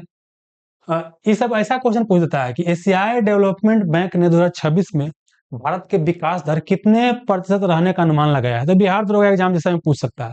तो कितना? 6.5। ये तो महत्वपूर्ण करंट अफेयर में हो गया। लेकिन अब कोई संस्था आ गया बीच में, कौन संस्था बोला, तो संस्था हमारे लिए महत्वपूर्ण हो जाता है। तो संस्था कौन है? एडीबी है। एडीबी, एडीबी का मतलब होता है एशियन डेवलपमेंट बैंक। जैसे एक होता है क्या? विश्व बैंक। तो उसका मुख्यालय वाशिंगटन डीसी अमेरिका में है। एक है एशियन डेवलपमेंट बैंक। तो एशियन डेवलपमेंट बैंक की बात करते हैं। इसका स्थापना 1966 में हुआ था। इसका मुख्यालय कहाँ है? फिलीपींस, मनीला में है। और यही मनीला में क्या है? अंतर्राष्ट्रीय चावल अनुसंधान केंद्र का भी मुख्यालय है। जबकि राष्ट्रीय चावल अनुसंधान केंद्र बोलेगा तो उसका मुख्यालय कहाँ? आपको उड़ीसा में। कहाँ है? उड़ीसा के कटक में है। दोनों ध्यान रखिएगा, ठीक ना? आइए, हो गया। एशियन डेवलपमेंट बैंक 1966 में स्थापना हुआ। फिलीपींस के मनीला में मुख्यालय। आगे बढ़िए। अगला है कि पेमेंट रेगुलेटरी बोर्ड, इसका हिंदी नाम है भुगतान नियामक बोर्ड, की स्थापना किसने किया है? पेमेंट रेगुलेटरी बोर्ड का स्थापना किया है कौन? आपको आरबीआई। ये बेसिकली क्या है ना कि बहुत पहले से ही क्या था, इसके लिए प्रस्ताव चल रहा था। इसके तहत क्या है, जो हमारे यहाँ डिजिटल और इलेक्ट्रॉनिक भुगतान होता है ना, उस प्रणाली को क्या करना, रेगुलेशन करना और उसको सुपरविजन करना। इसका क्या काम रहेगा? पेमेंट रेगुलेटरी बोर्ड का काम क्या है कि जो भी हमारे यहाँ इलेक्ट्रॉनिक या डिजिटल माध्यम से पेमेंट होता है, उसको क्या करना, रेगुलेट करेगा कौन? आपका पेमेंट रेगुलेटरी बोर्ड। और किसके अंतर्गत स्थापित हुआ है? रिजर्व बैंक ऑफ इंडिया के अंतर्गत स्थापित हुआ है। और रिजर्व बैंक ऑफ इंडिया की स्थापना 1935 में हुआ था। 1 अप्रैल 1935 में इसका स्थापना हुआ था। और 1949 में इसका नेशनलाइजेशन या राष्ट्रीयकरण हुआ था। ध्यान रखिएगा, ठीक ना। अगला क्वेश्चन है कि आरबीआई ने किस देश को भारतीय रुपये में उधार देने की अनुमति दिया है? मतलब जनरली क्या होता है, कोई देश को जब उधार दिया जाता है तो डॉलर या विकसित देश की मुद्रा में उधार लेता है। लेकिन यहाँ पर क्या है कि नेपाल, भूटान, श्रीलंका जैसे देश है ना, इसको क्या है कि भारतीय रुपया में क्या है, उसको क्या है, आपको कर्ज दिया जाएगा। इसकी आरबीआई अनुमति आपको दे दिया है। आगे बढ़िए। अब क्या है, कुछ लिस्ट है। Hurun India list. Hurun India क्या है, यह अमीर व्यक्तियों की सूची आपको दर्ज करता है, सूची जारी करता है। तो हुरून इंडिया अपना सूची जारी किया है। उसके अंतर्गत सबसे अमीर व्यक्ति भारत में कौन है? तो सबसे अमीर व्यक्ति कौन है? मुकेश अंबानी। ये रिलायंस इंडस्ट्रीज के मालिक हैं। ये सब महत्वपूर्ण याद नहीं है, ये सब फालतू है। आगे चलिए। गौतम अडानी दूसरा नंबर पर है। ये अडानी समूह के मालिक है। और रोशनी नादर मल्होत्रा, ये क्या है, एचसीएल टेक्नोलॉजी है। एक एक आपका क्या है, टीसीएस है, टाटा कंसल्टेंसी अलग है। ये क्या है, एचसीएल है। एचसीएल टेक्नोलॉजी के मालिक कौन है? आपको रोशनी नादार मल्होत्रा। और मतलब कि समझिए क्या है, क्वेश्चन क्या पूछेगा। ह्यूरन इंडिया रिच लिस्ट के अनुसार सबसे भारत का अमीर व्यक्ति कौन है? मुकेश अंबानी। दूसरा पर गौतम अडानी। तीसरा पर कौन है? रोशन नाडर मल्होत्रा। आप समझना, ये दोनों पुरुष है, क्या है, महिला है। तो इसी क्वेश्चन कैसे पूछ देगा कि भारत, ह्यूरन इंडिया के अनुसार भारत की सबसे अमीर महिला कौन है? तो कौन है आपको? रोशनी नादर, रोशनी नादर मल्होत्रा, रोशनी नादर मल्होत्रा। ठीक है, आगे बढ़िए। आगे बढ़िए बबुआ। आपका पूंजी आपका अधिकार अभियान किसने शुरू किया है? तो यह देश के वित्त मंत्री निर्मला सीतारमन ने शुरू किया है। यह क्या है, ये होता है कि पैसा बैंक में डाल दिए, मर गए, उनको पते नहीं है। आपका पापा या दादा पैसा डाल दिए, उनको पते, आपको पते नहीं है, ठीक ना। तो अगर बाद में आपको पता चलता है, कुछ प्रूफ ही नहीं है, तो उसके लिए क्या कुछ व्यवस्था किया गया है कि वो पैसा आपको किस तरह से मिल सकता है, अगर कोई प्रूफ या करके दीजिएगा तब। वही क्या है, आपका पूंजी आपका क्या है अभियान। इसके तहत क्या है, बैंक हो गया, बीमा कंपनी या म्यूचुअल फंड या कोई भी वित्तीय संस्थान के पास क्या है, अगर आपका क्या है, पैसा है, तो उसका वास्तविक वास्तविक हकदार कौन है? उसके पास वो पैसा पहुंचाया जाएगा। यही क्या है, आपको है आपका पूंजी आपका अधिकार। अगला क्या है, किस बैंक ने माई बिजनेस क्यूआर लॉन्च किया है? एचडीएफसी बैंक है, इसने क्या किया है, लॉन्च किया है my business QR. My business QR launch किया। ये बहुत महत्वपूर्ण है। ग्लोबल फाइनेंस एक पत्रिका है। ये पत्रिका क्या है, किस बैंक को एशिया का सबसे सुरक्षित बैंक बोला है? तो ये बैंक है जिसका नाम है डीबीएस बैंक। डीबीएस बैंक, यह सिंगापुर का एक बैंक है। इसको एशिया का सबसे सुरक्षित बैंक बोला गया है। डीबीएस बैंक को कौन, टाइम्स आपको सॉरी ग्लोबल फाइनेंस पत्रिका ने घोषित किया है। और ये क्या लगातार 17वीं बार, क्या मतलब समझिए कि लगातार 17 बार से इसको क्या है, सबसे बेस्ट बैंक बनाया जा, मतलब घोषित किया जा रहा है। ये वो सोचने वाली बात है। भारत ने किस देश के साथ फिर से डाक सेवा शुरू किया है? ये पहले बता चुके हैं कि अमेरिका के साथ जो डाक सेवा था वो बंद कर दिया गया था, फिर से क्या कर दिया गया, शुरू कर दिया गया, बस काम खत्म है। आगे बढ़िए बबुआ। अगला क्या है, भारत सरकार द्वारा इससे मिनी रत्न श्रेणी 1 का दर्जा दिया गया है। समझिए क्या, भारत में जो अच्छा अच्छा कंपनी होता है, जैसे जो पब्लिक सेक्टर यूनिट है, उसी को क्या महारत्ना, नवरत्ना और मिनी रत्ना का दर्जा दिया जाता है। उसी में क्या है कि कंपनियां हिंदुस्तान शिपयार्ड लिमिटेड की बात करते हैं। इसको क्या है कि मिनी रत्न का दर्जा दिया गया है। तो कई बार ऐसे क्वेश्चन पूछता है, निम्नलिखित में कौन महारत्न है, कौन मिनी रत्न है? तो जो भी लेटेस्ट होगा उसको खाली याद कर लीजिएगा। तो हिंदुस्तान शिपयार्ड लिमिटेड को मिनी रत्न का दर्जा दिया गया है। और इसका स्थापना जो है 1941 में हुआ था। 1941 में हुआ था, ठीक ना। बाद में क्या हुआ कि 1952 में इसको नेशनलाइजेशन कर दिया गया। मतलब जब स्थापना किया गया तो प्राइवेट था, लेकिन सब सरकार अपने अंदर में ले लेती है, खरीद लेती है, तो उसको राष्ट्रीयकरण या नेशनलाइजेशन कहा जाता है, ठीक है। और ये वर्तमान में क्या है कि रक्षा मंत्रालय के अंतर्गत है। तो आपसे कई सारा क्वेश्चन पूछ सकता है। क्या क्या क्वेश्चन पूछेगा समझा देते हैं। पूछेगा कि हाल निम्नलिखित में से किसको जो हाल ही में मिनी रत्न का दर्जा दिया गया है? तो हिंदुस्तान शिपयार्ड लिमिटेड। फिर पूछेगा इसका स्थापना कब हुआ था? 1941 में। इसका राष्ट्रीयकरण कब किया गया? 1952 में। फिर पूछेगा कि किस मंत्रालय के अंतर्गत आता है? रक्षा मंत्रालय के अंतर्गत आता है। फिर पूछेगा कि इसका मुख्यालय कहाँ है? तो कहाँ? विशाखापट्टनम। आपको आंध्र प्रदेश में है। कि भारत का बोला जाता है सबसे पुराना क्या है? डॉकयार्ड है। डॉकयार्ड या शिपयार्ड बोल सकते हैं, जहाँ पर शिप का निर्माण होता है। जहाज, पानी वाला जहाज का निर्माण होता है। अगला क्या है? किस एएमसी ने यूपीआई के माध्यम से म्यूचुअल फंड से भुगतान शुरू किया है? एएमसी पहले समझिए क्या होता है। एएमसी को बोलते हैं एसेट मैनेजमेंट कंपनी। इसके तहत क्या होता है कि लोग उसमें पैसा डालता है और वो पैसा फिर क्या करता है कि आपको अलग-अलग बेसिकली जो एक्सपर्ट होता है मार्केट का, वो म्यूचुअल फंड वगैरह में पैसा लगाता है। उससे जो बेनिफिट होता है कुछ अपने पास रख लेता है और बाकी जो उसमें पैसा डालता है उसको क्या करता है? बाँट देता है। उसी को बोलते हैं एएमसी बोलते हैं, ठीक है ना? तो बोलता है कि इस एएमसी ने यूपीआई के माध्यम से म्यूचुअल फंड से भुगतान करने की प्रणाली शुरू किया है।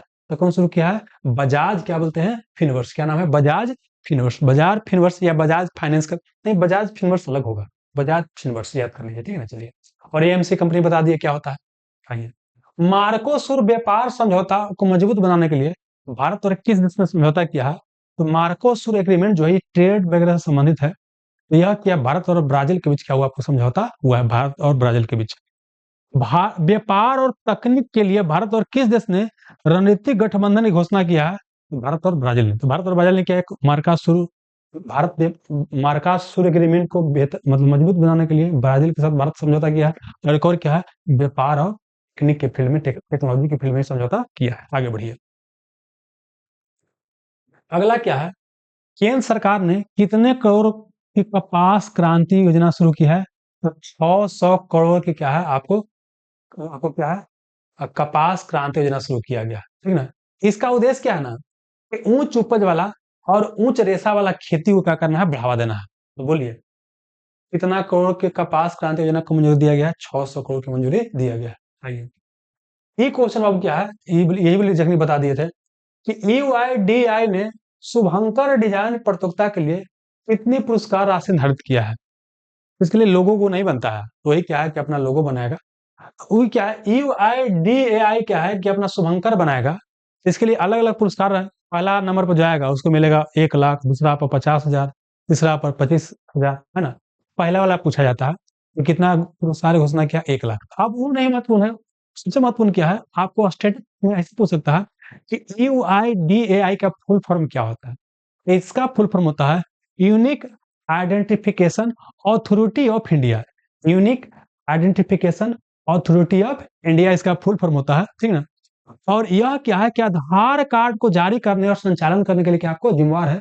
और ये भी क्वेश्चन पूछा जाता है कि आधार कार्ड में कितना नंबर होता है? तो आधार कार्ड में 12 डिजिट होता है, ये आपको ध्यान रखना है, ठीक है? आगे चलिएगा। अब अगर यूआईडीआई की बात कीजिएगा, तो इसका स्थापना जो है सर्वप्रथम 2009 में हुआ था, ज्ञान आयोग की सिफारिश पर 2009 में। इसको 2016 में आधार एक्ट के तहत इसको वैधानिक दर्जा दे दिया गया, ठीक? बस यही महत्वपूर्ण है। इसका मुख्यालय कहाँ आपको? नई दिल्ली में है। और कौन मंत्रालय के अंतर्गत कार्य करता है ये? आपको इलेक्ट्रॉनिक्स एवं सूचना प्रौद्योगिकी मंत्रालय के अंतर्गत। तो सब नहीं पूछेगा, इसका फुल फॉर्म पूछेगा। इसका स्थापना 2009 में किया गया, इसको वैधानिक दर्जा 2016 में दिया गया और मुख्यालय नई दिल्ली में। बस इतना ही क्वेश्चन पूछेगा। आइए, कानून मंत्रालय ने कितने राज्यों में नोटरी की संख्या बढ़ाया है? तो कानून मंत्रालय ने 4 राज्यों में आपको नोटरी की संख्या क्या किया? आपको बढ़ाया है, ठीक ना? और वो राज्य कौन-कौन है? गुजरात है, तमिलनाडु है, राजस्थान, नागालैंड। गुजरात, तमिलनाडु, राजस्थान, नागालैंड, ठीक? आगे चलिए। तो यहाँ क्या-क्या देखते हैं? थोड़ा-सा और बैकिंग में जल्दी से देख लेते हैं बाबू। आइए, रिवीजन हो जाएगा। पहला क्या है कि ए बॉन्ड प्रणाली महाराष्ट्र शुरू किया है। महाराष्ट्र यूपीआई उपयोग तीव्रता में पहला स्थान पर कौन है? तेलंगाना है। केदारनाथ रोपवे प्रोजेक्ट कौन शुरू किया है? अडानी ग्रुप। दुनिया का तीसरा सबसे बड़ा एविएशन मार्केट बन गया है भारत, अमेरिका और चीन के बाद। और केंद्रीय सरकार के कर्मचारियों को मतलब केंद्र सरकार के कर्मचारियों को डीए 3% बढ़ा है। और एशियन डेवलपमेंट बैंक ने भारत का विकास दर 2026 में जो है 6.5 रहने का अनुमानित अपना अनुमान जारी किया है। और एशियन डेवलपमेंट बैंक की बात करते हैं, 1966 में स्थापना हुआ, फिलीपींस मनीला में इसका मुख्यालय है। भुगतान नियामक बोर्ड आरबीआई बनाया है। फिर क्या बोले कि भारत ने रुपये मतलब आरबीआई ने आपको रुपये में उधार देने का अनुमति किसको किसको दे दिया है? तो श्रीलंका, नेपाल, भूटान को। मुकेश अंबानी हमारे सबसे अमीर है, और महिला में कौन है आपको? रोशनी नदर मल्होत्रा। ठीक है, आगे चलिएगा। आपका पूंजी आपका अधिकार, ये क्या है आपको? निर्मला सीतारमण द्वारा शुरू किया गया है। और किस बैंक ने माई बिजनेस क्यूआर लॉन्च किया है? एचडीएफसी ने। और किस बैंक को लगातार 17वीं बार एशिया का सबसे सुरक्षित बैंक घोषित किया गया है? डीबीएस बैंक को। ये क्या बोले कि हाल ही में किस देश के साथ डाक सेवाएं पुनः शुरू कर दिया गया है? आपको अमेरिका के साथ। फिर क्या बोले कि मिनी रत्न का दर्जा हाल ही में किसे दिया गया है? तो किसे आपको? हिंदुस्तान शिपयार्ड लिमिटेड, जो कि 1941 में स्थापना हुआ था, 1952 में उसको नेशनलाइजेशन किया गया था। और फिर क्या बोले कि यह रक्षा मंत्रालय के अंतर्गत काम करता है, इसका मुख्यालय कहाँ? विशाखापट्टनम, आंध्र प्रदेश में। और किस एएमसी ने यूपीआई के माध्यम से म्यूचुअल फंड से भुगतान शुरू किया है? आपको कौन? आपको बजाज फिनवर्स ने। मार्कासुर भारत व्यापार समझौता भारत ने किस साथ किया है? आपको ब्राजील के साथ। और व्यापार और तकनीकी फील्ड में वो समझौता भारत के साथ किया है? ब्राजील के साथ किया है। और फिर क्या बोले कि कितने करोड़ की कपास क्रांति योजना शुरू किया गया है? 600 करोड़ का। क्या बोले कि यूआईडीएआई ने शुभंकर के लिए कितना प्रतियोगिता रखा है? 1 लाख का। फिर क्या बोले unique identification authority of India, इसका फुल फॉर्म होता है। इसका स्थापना 2009 में हुआ था। इसको क्या बोलते हैं, उसको वैधानिक दर्जा दिया गया 2016 में आधार एक्ट के तहत। और इसका मुख्यालय नई दिल्ली में है। कितने राज्यों में नोटरी की संख्या बढ़ाया गया है? तो आपको 4 राज्य में, गुजरात, तमिलनाडु, राजस्थान, आपको नागालैंड। चलिए, यही हो गया। अब आइए मोबाइल ऐप एवं पोर्टल। क्या ये दोस्त? मोबाइल ऐप एवं पोर्टल में आइए। मोबाइल ऐप एवं पोर्टल।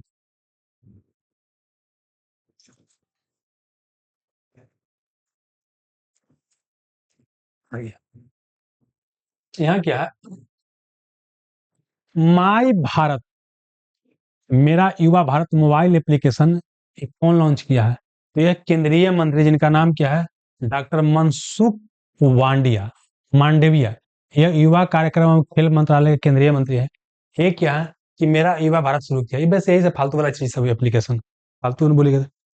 ये लइकन के ही करो युवा, मतलब नहीं होता है, क्या बोले बस। चलो फालतू नहीं बोलिएगा। ये इसके लिए क्या है कि युवा को सशक्तिकरण करने के लिए, स्किल डेवलपमेंट के लिए सब योजना जारी किया जाता है। मेरा युवा भारत। चलिए, किसने पब्लिक ट्रांसपोर्ट के लिए भारत यात्रा कार्ड लॉन्च किया है? तो यह फ्लिपकार्ट द्वारा लॉन्च किया गया भारत यात्रा कार्ड। नहीं होता है, समझिए एटीएम होता है ना, उसी क्या है, भारत यात्रा कार्ड है। इसके माध्यम से पेमेंट वगैरह आप कर सकते हैं। यह फ्लिपकार्ट लॉन्च किया है। फ्लिपकार्ट क्या है? ये आपको बाबू एक ई कॉमर्स कंपनी, जैसे अमेजन के नाम सुना होगा, मीशो का नाम सुना होगा आपने, है ना? तो ऐसे ऐसे क्या है, फ्लिपकार्ट है। इस 2007 में क्या है, इसको बेंगलुरु भारत में स्थापित किया गया था। दो व्यक्ति, सचिन बंसल और बिनी बंसल द्वारा स्थापित किया गया था। हालांकि इन्होंने इस कंपनी को बेच दिया। वर्तमान में अमेरिका की कंपनी, इसका नाम क्या है?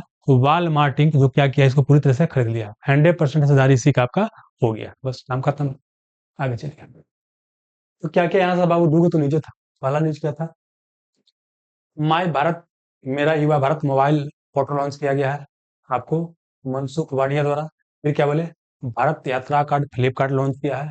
फ्लिपकार्ट 2007 में बेंगलुरु में स्थापित हुआ था, सचिन बंसल बिनी बंसल द्वारा। वर्तमान इस कंपनी पर अधिपत्य है वालमार्ट इनका, जो कि अमेरिका की कंपनी है। अब प्रमुख योजना अभियान के बारे में देख लेते हैं।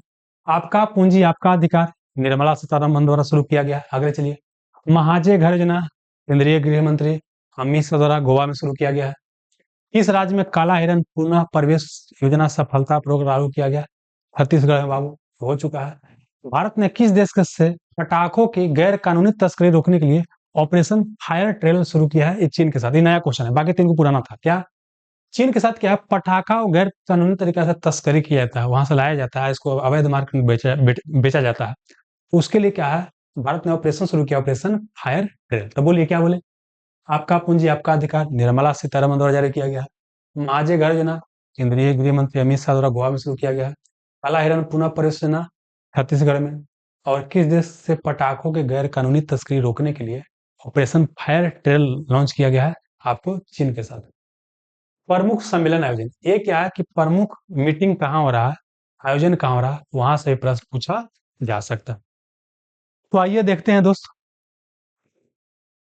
भूमि प्रशासन और आपदा प्रबंधन पर राष्ट्रीय सम्मेलन कहाँ हुआ है? गुजरात के गांधीनगर में। ये ऑलरेडी क्वेश्चन डिस्कस हो चुका है। आगे बढ़िए।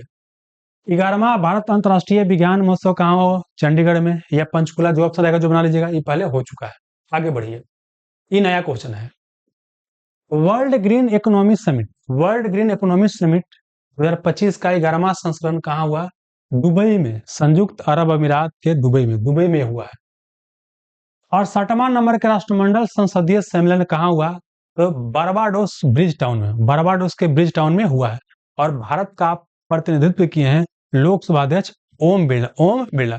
देखिए इसके लिए कुछ देर पहले बताया था कि जो राष्ट्रमंडल खेल होता है, राष्ट्रमंडल खेल बताया था कि 1930 में पहला बार हुआ था। भारत ने 1934 से पार्टिसिपेट किया था। ये बेसिकली कहना है कि जो राष्ट्रमंडल की अगर हम बात करते हैं राष्ट्रमंडल की, तो राष्ट्रमंडल क्या है कि 1926 के बेलाफोर घोषणा से ही बना था, राष्ट्रमंडल बना था। लेकिन भारत जब आजाद हो गया, भारत इसमें शामिल हुआ, तभी बोल सकते हैं कि असली बोल सकते हैं कि राष्ट्रमंडल का महत्व बढ़ा। और वो राष्ट्रमंडल का बना पुनर्गठित करके यह 1949 में। तो यही क्वेश्चन पूछता है कि राष्ट्रमंडल का स्थापना कब हुआ? ये 1949 में हुआ। और ये भी क्वेश्चन पूछा कि बालाफोर घोषणा का संबंध किससे है? राष्ट्रमंडल से संबंध है। और देखिए इसमें वर्तमान में क्या है, 56 गो देश है। समान तौर पर क्या है, जो कभी ना कभी ब्रिटिश एम्पायर का हिस्सा रहा वही इसमें देश शामिल होता है। लेकिन कुछ ऐसा भी देश है जो कभी ब्रिटिश कॉलोनी का हिस्सा नहीं है, फिर भी इसमें शामिल है। जैसे एग्जाम्पल के लिए आपको मोजाम्बिक की बात करते हैं, रवांडा की बात करते हैं, ये सब क्या है, कभी ब्रिटिश एम्पायर का हिस्सा नहीं रहा, फिर भी इसका मेंबर आपको है। एक क्वेश्चन पूछेगा कि राष्ट्रमंडल का मुख्यालय कहाँ? लंदन में। लंदन कहाँ आपको? यूनाइटेड किंगडम में। चलिए अब अगला ही, अगला न्यूज क्या है कि IUCN वर्ल्ड कंजर्वेशन कांग्रेस 2025 कहाँ हुआ? तो ये संयुक्त अरब अमीरात के अबू धाबी में हुआ है। क्या? IUCN वर्ल्ड कंजर्वेशन कांग्रेस 2025 यहाँ पर हुआ है। और यह क्या होता है? 4 साल पर आयोजित होता है। बस आगे कुछ याद नहीं करना, आगे बढ़िए। मध्य एशियाई सुरक्षा परिषद की तीसरी बैठक का आयोजन कहाँ किया गया? मध्य एशियाई सुरक्षा परिषद की तीसरी बैठक का आयोजन कहाँ किया गया है? बिश्केक किर्गिस्तान में। बिश्केक किर्गिस्तान में। रटिए बाबू, रटे वाला है। अगला क्या है, यूएनसीटेड का 16वां शिखर सम्मेलन कहाँ हुआ? तो यूएनसीटेड का 16वां शिखर सम्मेलन जिनेवा में। कहाँ हुआ? जिनेवा, स्विट्जरलैंड में हुआ। तो ये भी क्या होता है कि जो यूएनसीटेड होता है, अगर इसको हम बात कीजिएगा तो यूएनसीटेड क्या होता है, फुल फॉर्म होता है इसका, होता है United nation conference on trade and development. United nation conference on trade and development, इसका स्थापना 1964 में हुआ था। और इसका मुख्यालय कहाँ? जिनेवा, स्विट्जरलैंड में है। और यह क्या होता है, जिसका शिखर सम्मेलन होता है, यह क्या होता है, 4 साल पर आपको आयोजित होता है। बस यही याद करना है। तो ऐसे भी आ सकता है United nation conference on trade and development, अभी चर्चा में था, इसका मुख्यालय कहाँ या इसका स्थापना कब हुआ, तो याद कर लीजिएगा। अब आइए यहाँ पर, यहाँ भी कई सारा न्यूज है। 22वां आसियान भारत शिखर सम्मेलन, आसियान के बारे में बता देते हैं। देखिए एक आसियान क्या है? ये आसियान, ये भारत है। भारत के दक्षिण पूर्व में 10 देश है, ये मिल के एक संगठन बनाया है, उसको बोलते हैं ASEAN, association of south east Asian nation. क्या वो? Association of south east Asian nation. और यह 1967 में स्थापित हुआ था। इसका मुख्यालय की बात करते हैं तो इंडोनेशिया में इसका क्या मुख्यालय है? हालांकि ये बैकांग घोषणा पत्र से 1967 में इसका स्थापना हुआ था, लेकिन उसका मुख्यालय कहाँ? आपको इंडोनेशिया के जकार्ता में।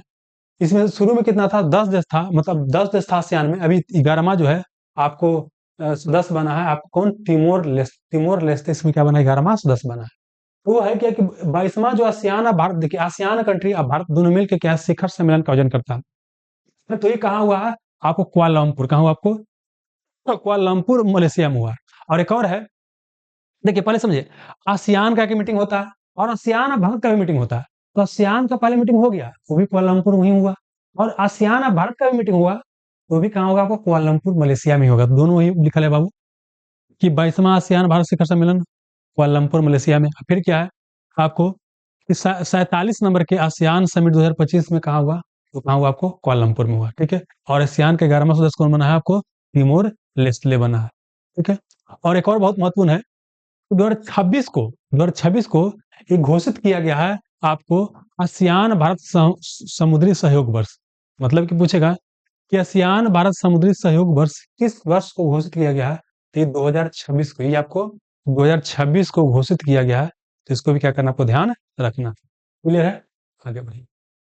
बाकी बता दिए आसियान के बारे में, फुल फॉर्म है। 1967 में स्थापना हुआ था बेकांग घोषणा से। इसका मुख्यालय क्या है? जकार्ता, इंडोनेशिया में। ये मेंबर दिया गया है Brunei, Cambodia, Indonesia, Laos, Malaysia, Myanmar, Philippines, Singapore, Thailand, Vietnam. 11वां तिमोर लेस्टे। अगला क्या है कि देखिए 27 अक्टूबर से 2 नवंबर के बीच क्या है, सतर्कता सतर्कता जागरूकता सप्ताह मनाया जाता है। इस सेंट्रल विजिलेंस कमीशन द्वारा मनाया जाता है। तो इसका थीम क्या था? थीम था विजिलेंस आवर रिस्पॉन्सिबिलिटी। क्या था थीम इसका? Vigilance our responsibility. इस बार 2025 का क्या था? थीम था। ये बेसिकली क्या है कि भ्रष्टाचार मुक्त करने की बात बोलता है। आगे चलिए, ये महत्वपूर्ण है। अंतर्राष्ट्रीय सौर गठबंधन का 8वां सेशन कहाँ हुआ? तो नई दिल्ली में। इसको इंटरनेशनल सोलर अलायंस कहते हैं। इसको 2015 में जब पेरिस में जलवायु परिवर्तन पर जो सम्मेलन हो रहा था, तो भारत और फ्रांस ने इसको क्या किया था? बनवाया था। और यह क्या है? इसका मुख्यालय कहाँ? आपको गुरुग्राम में। कहाँ? गुरुग्राम भारत में है। कहीं लिखल होगा? नहीं लिखल है? कहीं लिखल होगा? कहाँ लिखल है? देखिए क्या बोले, इंटरनेशनल सोलर अलायंस कब बना था? 2015 बना था। हालांकि हस्ताक्षर वगैरह 2017 में हुआ था, लेकिन बन कब गया? 2015 में बना था। क्या बोले, इसका मुख्यालय कहाँ? भारत का गुरुग्राम हरियाणा में। बस इतना ही याद रखना है। इसमें क्या है, आपको सदस्य बढ़ते घटते रहता है। वर्तमान में क्या है कि माल्टा की बात करते हैं, ये क्या है? नवीनतम आपको सदस्य है। इसमें टोटल कितना है? आपको 119 के आसपास देश आपका हो चुका है। अगला है कि एशिया पैसिफिक सिटी समिट कहाँ हुआ? एशिया पैसिफिक सिटी समिट कहाँ हुआ? आपको दुबई में। ये कहाँ हुआ? आपको दुबई में हुआ। एक बार जल्दी से देख लेते हैं क्या क्या आपको देखना था दोस्त इसमें। हम्म। भूमि प्रशासन और आपदा प्रबंधन पर राष्ट्रीय सम्मेलन गुजरात के गांधीनगर में, ये पहले हो चुका है। आगे चलिए। 11वां भारत अंतर्राष्ट्रीय विज्ञान महोत्सव चंडीगढ़। अब नहीं रहेगा, तब पंचकुला बनाइएगा। हो चुका है। आगे बढ़िए। वर्ल्ड ग्रीन इकोनॉमिक समिट 2025 का 11वां सेशन कहाँ हुआ? आपको दुबई, संयुक्त अरब अमीरात। और 68 नंबर के राष्ट्रमंडल संसदीय सम्मेलन कहाँ हुआ? आपको ब्रिज टाउन। कहाँ? ब्रिज टाउन बारबाडोस में। और इसमें भारत की ओर से कौन पार्टिसिपेट किया? आपको ओम बिरला ने। और कॉमनवेल्थ की बात करते हैं। ये समान तौर पे इसमें वर्तमान में 56 देश है। ब्रिटिश एम्पायर का कभी न कभी हिस्सा रहा है। हालांकि कुछ ऐसा भी है, जैसे मोजाम्बिक की बात करते हो, वो ब्रिटिश एम्पायर का हिस्सा नहीं रहा है, लेकिन फिर भी इसका मेंबर है। और यह जो है आज़ादी के बाद भारत की बात करते हैं, तो ये 1949 में स्थापित हुआ था बेलाफोर्ट डिक्लेरेशन से। और इसका मुख्यालय लंदन में है। ये पूछेगा मुख्यालय लंदन में, इसका राष्ट्रमंडल का मुख्यालय पूछेगा, याद कर लीजिएगा। IUCN वर्ल्ड कंजर्वेशन कांग्रेस 2025 का हुआ अबू धाबी में। और ये बता चुके कि international union for conservation of nature इसका मुख्यालय होता है। 1948 में स्थापना हुआ था। आकलैंड में इसका मुख्यालय है। और 1964 से ही रेल डाटा बुक जारी करता है। आगे चलिए। अगला है कि भारत और मध्य एशियाई सुरक्षा परिषद की तीसरी बैठक कहाँ हुआ है? तो बिश्केक किर्गिस्तान में। और यूएन सीटेड का 16वां शिखर सम्मेलन कहाँ हुआ? जिनेवा स्विट्जरलैंड में। यूएन सीटेड की बात करते हैं, United nation conference on trade and development होता है। 1964 में स्थापित हुआ था। जिनेवा स्विट्जरलैंड में इसका क्या मुख्यालय है? चलिए। 22वां आसियान भारत शिखर सम्मेलन। तो आसियान का टोटल शिखर सम्मेलन 47वां था, जो कोलंबुर में मलेशिया में हुआ। भारत और आसियान के बीच क्या नंबर का था? 22वां नंबर का। ये भी क्या हुआ? कुआलालंपुर मलेशिया में हुआ। और यहाँ पर 2026 को क्या है? आसियान भारत समुद्री सहयोग वर्ष घोषित किया गया। ध्यान रखिएगा। चलिए। आसियान का बारे में बता चुके हैं, 1967 में स्थापना हुआ है। और इसमें जकार्ता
कहाँ से गवाया बाबू?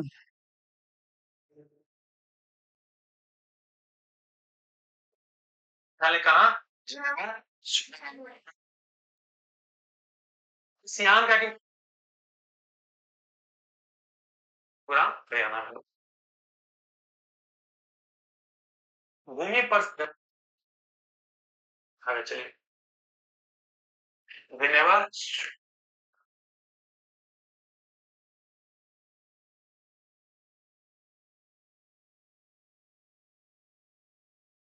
और ये थोड़ा छूट गया था बाबू, आवाज बैटरी डिस्चार्ज हो गया था। देख लेते हैं जल्दी से क्या क्या बताना था, यहाँ पर देख लेते हैं। हम्म, गुरुग्राम हरियाणा वाला देख लिए थे ना? तो खत्म हो गया था वो।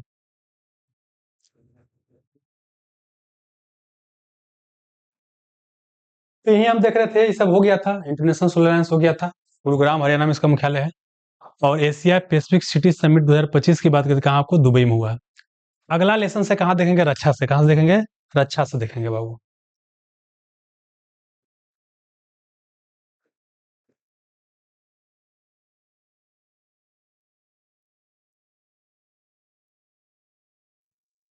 हेलो।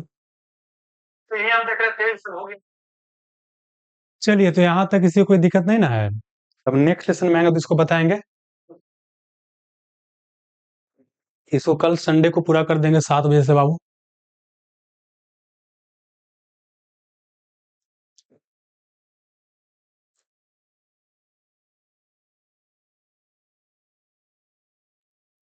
चलिए, यहाँ तक जुड़े रहने के लिए बाबू आप सभी का बहुत बहुत धन्यवाद। देख लेते हैं आप सभी का मैसेज बाबू।